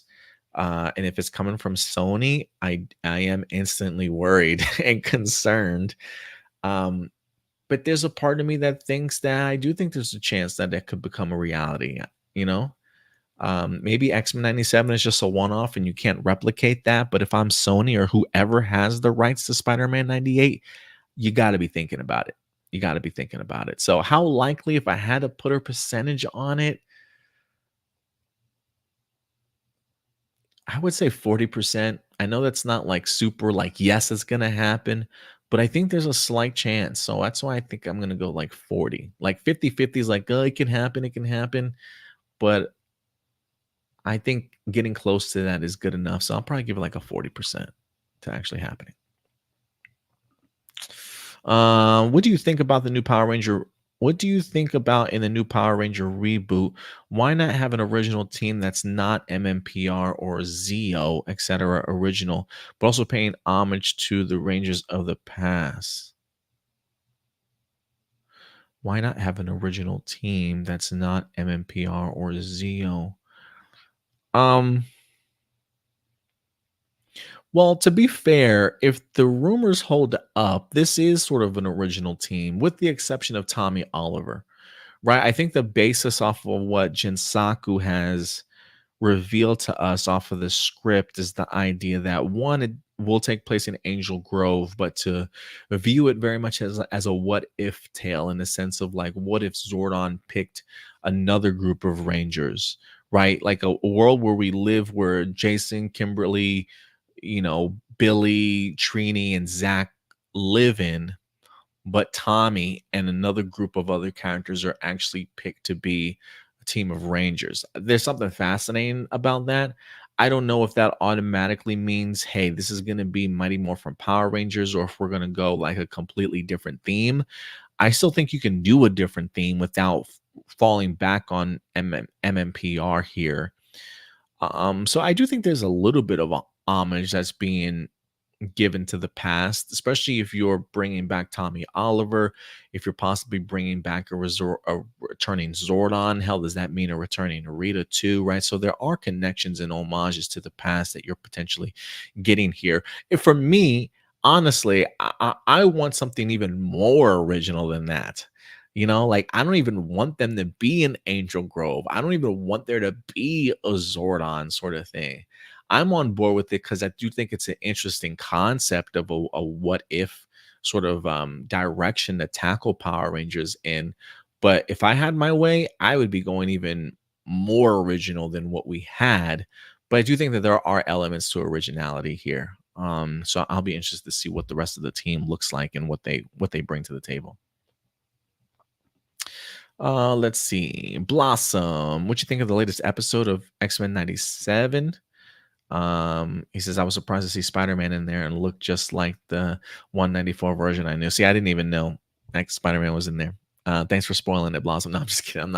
I don't freak out about stuff like that. Like, that's absolutely cool. But no, I have not seen the newest episode of X-Men 97 as of yet. I plan on it because this is clearly going to be the build up leading into the finale here. So I'm looking forward to it. I think I've seen like just some screenshots of Professor Xavier, so I'm assuming he returns to his world. And I've seen, excuse me, and I've seen images of I might actually watch it after I get done with this. And I've seen an image of Magneto um captured, but I haven't seen this week's episode, so I can't really give a breakdown on it. I'm sorry. You also say, since I'm not using Giga Rangers anymore, I'm kind of having a bit of trouble thinking up Rangers imagined by someone else. Using Don Brothers, King Oger, and Boom Boomger for some of them. Any idea how I can make up others? I mean, I say just make your own original Rangers.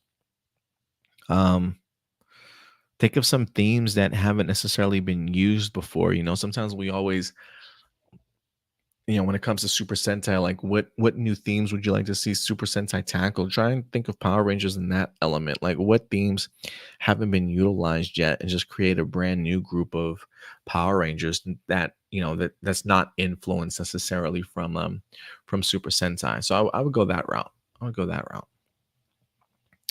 Boom, boom, boom, boom.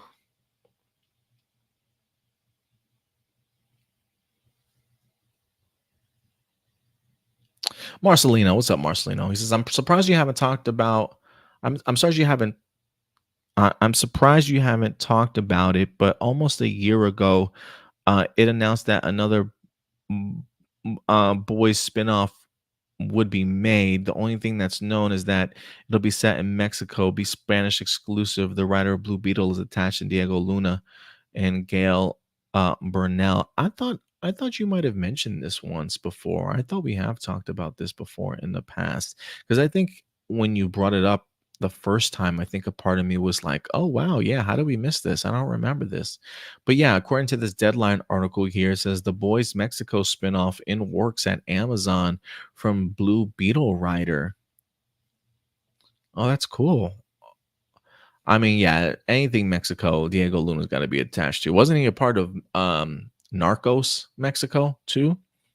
The Boys universe is expanding yet again with the Boys Mexico, a new series offshoot. Diego Luna and Gal Bernal are set to executive produce and are considered taking on acting roles, though neither would be major roles. A search is currently underway for a co-showrunner to join creator, writer, and executive producer who is now working on the script. The team behind The Boys Mexico, which will be shot in the Latin American country, is working on budgets for the new series. Interesting. That'd be cool. I'm always down for The Boys to expand. This was November of last year, so we're about 6, 7 months out of this. But I haven't heard any other developments from it since then. But thank you for bringing that to my attention. I think that's pretty badass. I'd be down for it, especially after the events of what happened with one of the actors from Gen V. You know, if they are looking for other directions to go, to spin off, like if they feel some type of way about continuing on with that season, I think The Boys Mexico would be a really great role for them to tackle. So we'll see. Well, if I hear more news, I'll definitely do my best to keep you guys updated in regards to it. But thanks for bringing that to our attention. How come Madam Web in the comics, not the film itself, was never utilized to be bigger and important character in the comics? I was first introduced to her playing Spider-Man Shattered Dimensions video games and always figured she was a big character in the comics, but no, she is still a C-list character. I always figured that she would play a huge role in the Spider-Verse comics, given the functions like the godmother of Spider-Man. Yeah, I mean, I don't know. You know, I don't know if I've read even as look, as surprisingly as much as I used to read Spider-Man comics, I used to have one hell of an amazing Spider-Man collection during the Mark Bagley artwork run for him. I used to collect a lot of the spectacular Spider-Man stuff, Web of Spider-Man. He used to have like 3 monthly comics. They used to go, every couple of weeks back in the 90s. I remember collecting a ton of the Clone Saga comic books also. But despite even having all those comics, I really don't even recall Madam Web having that much of a focus in the ones that I remember reading as a kid, or at least impactful ones that have stuck with me over the time. It just feels like she's been utilized here and there, whenever they can come up with a cool story for her. But I think the fact that she is really just a sightseer at this point and being able to see different visions and alternate universes, really, I don't know I don't know how often you could possibly use that. um but yeah, like you mentioned, she does play a huge role in the Spider-Verse comics, um which I remembered when I was collecting the Spider-Verse. I was surprised that they utilized her as much as they did in that. But yeah, unless you're really doing like alternate universe stuff, or seeing the future type storylines, she's really regulated to what she's capable of doing, sort of thing. That's why it was always weird to me that they were going to introduce a Madam Web movie, which just never made any sense to me. I was like, why do we need this film? But yeah, I don't really know. I don't really know. Marcelino. And you also say Indy answered this, but you couldn't since it was Batwoman. But since I asked, since Batwoman got hate from people who advocate for more diversity because how the show uses diversity came off as hypocritical, forced in the wrong way, you uplift women. And I also asked if those complaints counted since they were people who were complete opposite of the anti-woke crowd. What goes through your mind when you hear people who advocate for more diversity but also criticize something for doing diversity wrong, even when there are good intentions? I have other examples that were criticized for similar reasons: Peter Pan and Wendy, Netflix Cleopatra, American Society of Magical Negroes, and the canceled New Warriors comic, and Velma. Um, what goes to your mind when you hear people who advocate for more diversity, but will also criticize something for doing diversity wrong, even though there are good intentions? I mean,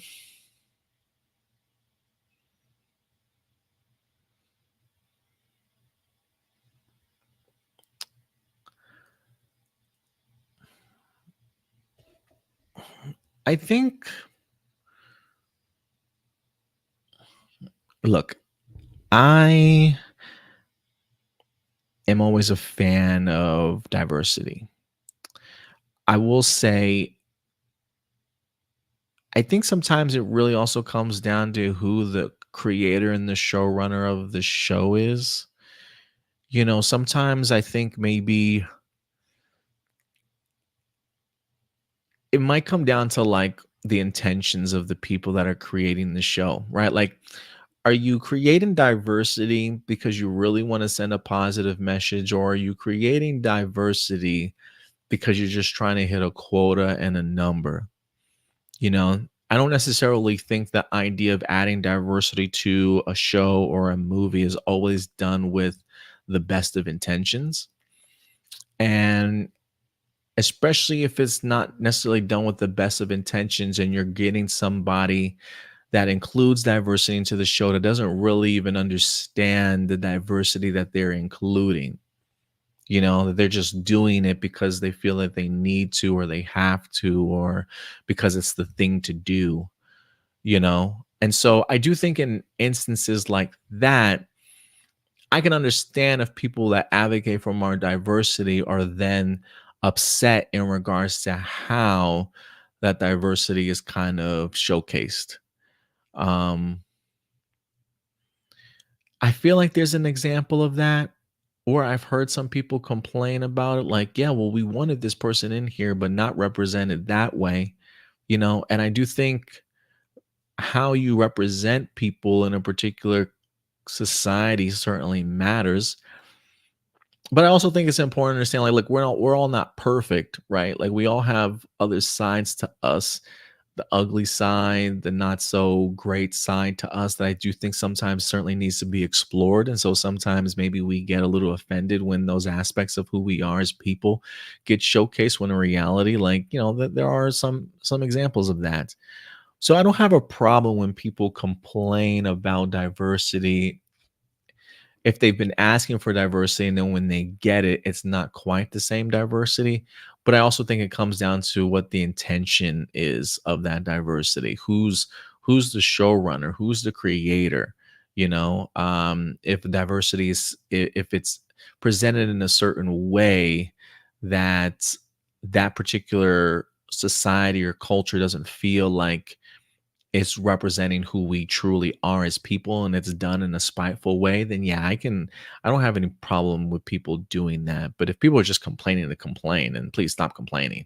Like, I will certainly take diversity, but not all diversity that's put into show is necessarily handled right. And I think that goes into part with why people that want diversity also want diversity behind the camera.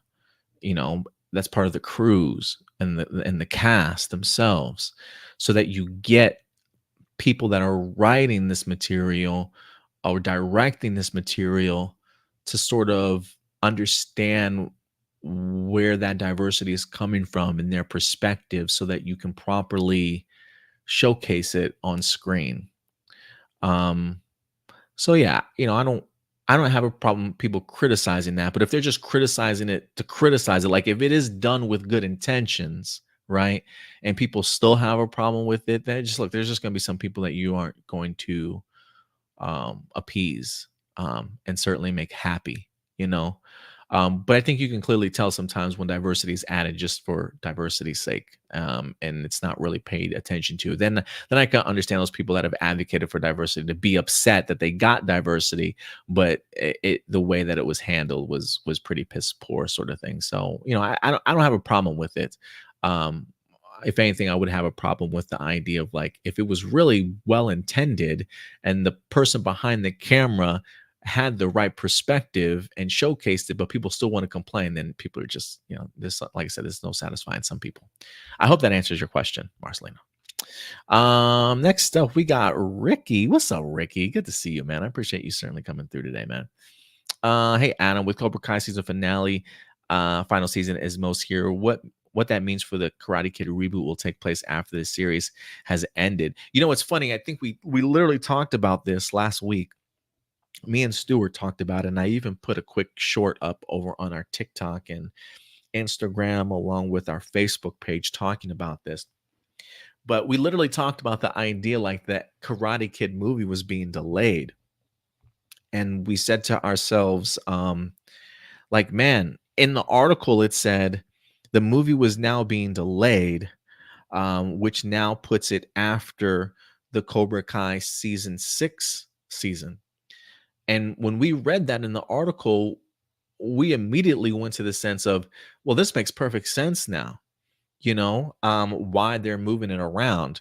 Because especially after this week, when we got the trailer, this is what we said before the trailer even dropped. We were like, okay, well, this makes sense. Creatively, it makes sense. Before the trailer dropped, we said, creatively, this makes sense. If Karate Kid was initially supposed to drop before the last season of Cobra Kai, writing wise, canonically wise, viewer wise, you might be confused in regards to, well, when do the events of the Karate Kid movie take place? Do they take place in between the Cobra Kai season? But when the article from Deadline mentioned the delay for Karate Kid, again, they emphasized the idea that it will now take place after the Cobra Kai finale. Then we thought to ourselves, oh, well, this makes sense, right? One, you immediately separate the Cobra Kai series from the Karate Kid movie. You give Karate Kid the opportunity to breathe a little bit, and then canonically, if you want to, you can then set this up for people to understand the events that happen in the Karate Kid movie clearly take place after Cobra Kai. Now, whether or not that means that there are elements of the Karate Kid movie that are dependent on what happens in the Cobra Kai series, that I don't know. Karate Kid movie can still certainly be its own sort of standalone movie with no Cobra Kai connections, but by moving the reboot, you then separate from any of those questions even happening. You immediately establish the idea that the Cobra Kai series has finished. Now we're getting this particular tale of Karate Kid without the idea of like, well, when does this kind of take place, sort of thing. And so that's what we said initially before the trailer even dropped. And then when the trailer dropped this week, it just emphasized what we certainly thought and speculated on, in the sense that now that Cobra Kai is literally being cut into 3 parts. It's a 3-part season now. They are milking the F out of this Cobra Kai season. So we're going to get the part 1 released July 18th. Then we're getting part 2 November 28th. And then part 3 is in 2025. So again, it makes perfect sense, because before, Karate Kid was supposed to be a holiday film. So technically, they would have placed the Karate Kid movie between part 2 and part 3 of the final season of Cobra Kai, and that would have confused the hell out of people. So this makes a complete sense in regards to strategically. This is why I said before, the delay of Karate Kid, I don't think in any sense of the imagination means that the movie is bad or that the filming has been delayed. I believe that they are still filming. They have not slowed down. They have simply just pushed the release date back to line up better with the final telling of the Cobra Kai series. So I think this makes perfect sense. And I'm still not worried about the Karate Kid reboot in any sense of the imagination. I think this is all a strategic idea, storytelling wise, and just release date wise, for both of these projects to have their stories told completely. So hopefully that answers your questions. Johnny, last set of questions here. Do you think that Nickelodeon will go back to making live action shows? Because right now it's been bleak in limbo since the strikes. I do think so. I think I might have mentioned this in your comment before, but I'll answer it again. Yeah, I do think, if anything, they will go back to making live action shows. I don't think there's anything wrong with them making live action shows, but if you're going to do that, you need completely new management, right? You need new showrunners, new executive producers, new writers, anybody that's, in charge of the television department for live action needs to be scrubbed thoroughly. They need their social media accounts need to be gone through to make sure like you ain't some pedophile creeper sort of thing, right? With ill intentions for these kids. You really got to do a clean slate of whoever's in charge of your live action series, sort of television shows. And if they can do that and set up a brand new group of people, then absolutely continue to do that. What did you think of my Instagram post for my casting choices? I think I mentioned this before. I'm really not that familiar with a lot of the actors that you've mentioned besides Ariana Greenblatt. Look, I want more Ariana. I truly do. This girl is absolutely in everything. I think she does a great job in the things that she's been in lately. She was in Barbie. She was in Ahsoka. She's about to be in Borderlands, if I'm not mistaken. And I think I just read something else that she was going to be a part of too. So look, live action Scooby-Doo, Power Ranger series. I think Ariana Greenblatt would be fantastic for any of those. The other actors I'm not too familiar with. I don't really watch a lot of those shows to know where they certainly come from, so I'm not familiar with those actors. Jordan Fight and Charlie Kirsch. Like I've said this before, and I feel like I'm being mad disrespectful when I say this, and I really don't mean to, but I just think that there are levels to this stuff, and I mean that in the sense of like their acting abilities that I just don't know if Jordan Fight and Charlie Kirsch are at. I think shows like that are more than fine on smaller network shows. But if you're looking for like a big time streaming service, series that can go for a few years, I think you need to have stronger actors. And that's not to take away from Jordan Fight and Charlie Kirsch, but it's Power Rangers. Nobody's really getting nominated for an Oscar or an Emmy here. And then look, I get the idea that everybody needs opportunities to really showcase what they're capable of. But watching Power Rangers doesn't really give me that sense of like, man, they can really go on to do bigger and better things. Like I think if anybody out of the group that I think is capable of maybe doing that, um, I think Hunter has the potential of doing that, and I think the girl that played Izzy, I'm blanking on her name right now. I think she's got great acting chops too. But there's just some people I just don't think are made for like taking that next step or need more experience under their belt before they get to that. Not to say that they can't get there, but as of right now, I just don't know if I would be casting any Power Rangers in live action, Netflix or streaming service series as of right now. Do you think Paramount would do an animated Sonic movie after the live action Sonic movies? Um,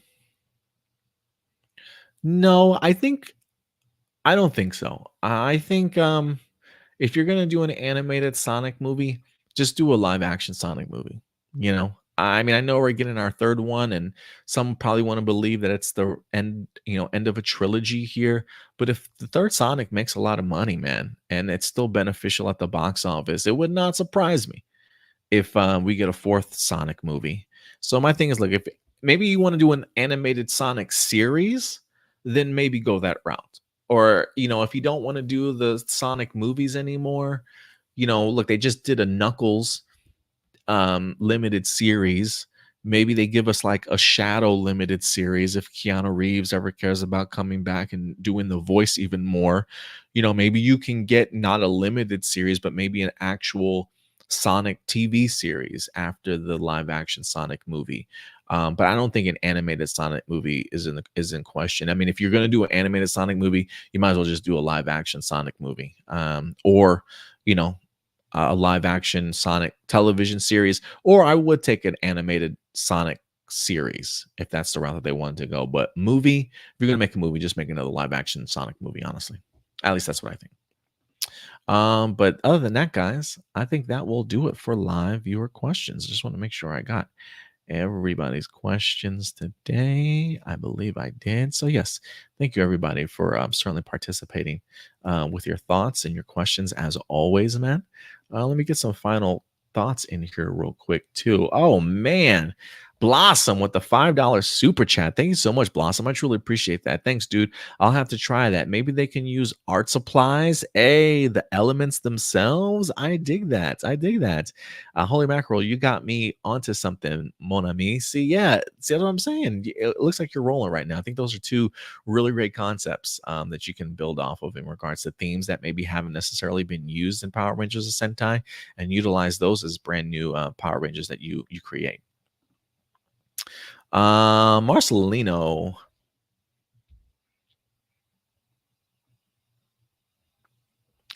The Boys Mexican spinoff has received mixed receptions because it feels like it's milking something that can't become a franchise and is becoming the thing it makes fun of. It's milking something that can't become a franchise. I mean, who's to say it can't become a franchise? I mean, they just created the Gen V. Do people think that that can become a franchise, but The Boys Mexico can't? I mean, if it's done well, why not? Blossom says I sent you a chat. Says I missed last time. Yes, I just caught the chat for sure. Johnny says I didn't mention Ariana Greenblatt. I thought you did in your Instagram thing. Am I tripping?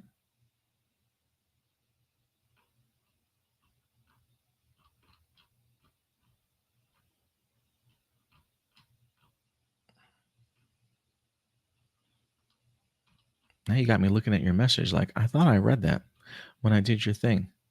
Oh, I see the Titans, Ariana Greenblatt for as Raven for Titans. I think that was a pretty fantastic casting choice that you made there. But when I bring up your thing, I thought I saw Ariana Greenblatt's name listed.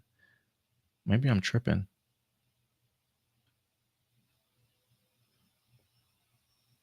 Velma has always had diversity and always had different voice actresses like Ariana Greenblatt and Kate Masusi, and I really think Kate. Okay, so you're talking about her as a different voice actor for Velma. I see. So that's where I got my confusion from. Johnny was you referenced her as the voice actor for Velma, so that's what I was thinking of. But yeah, I did see your comment about her as Raven. I think that's where I was getting it from. If Adam sees this in this modern age of streaming, how often are you watching movie series? I feel like a lot of people watch once. Um,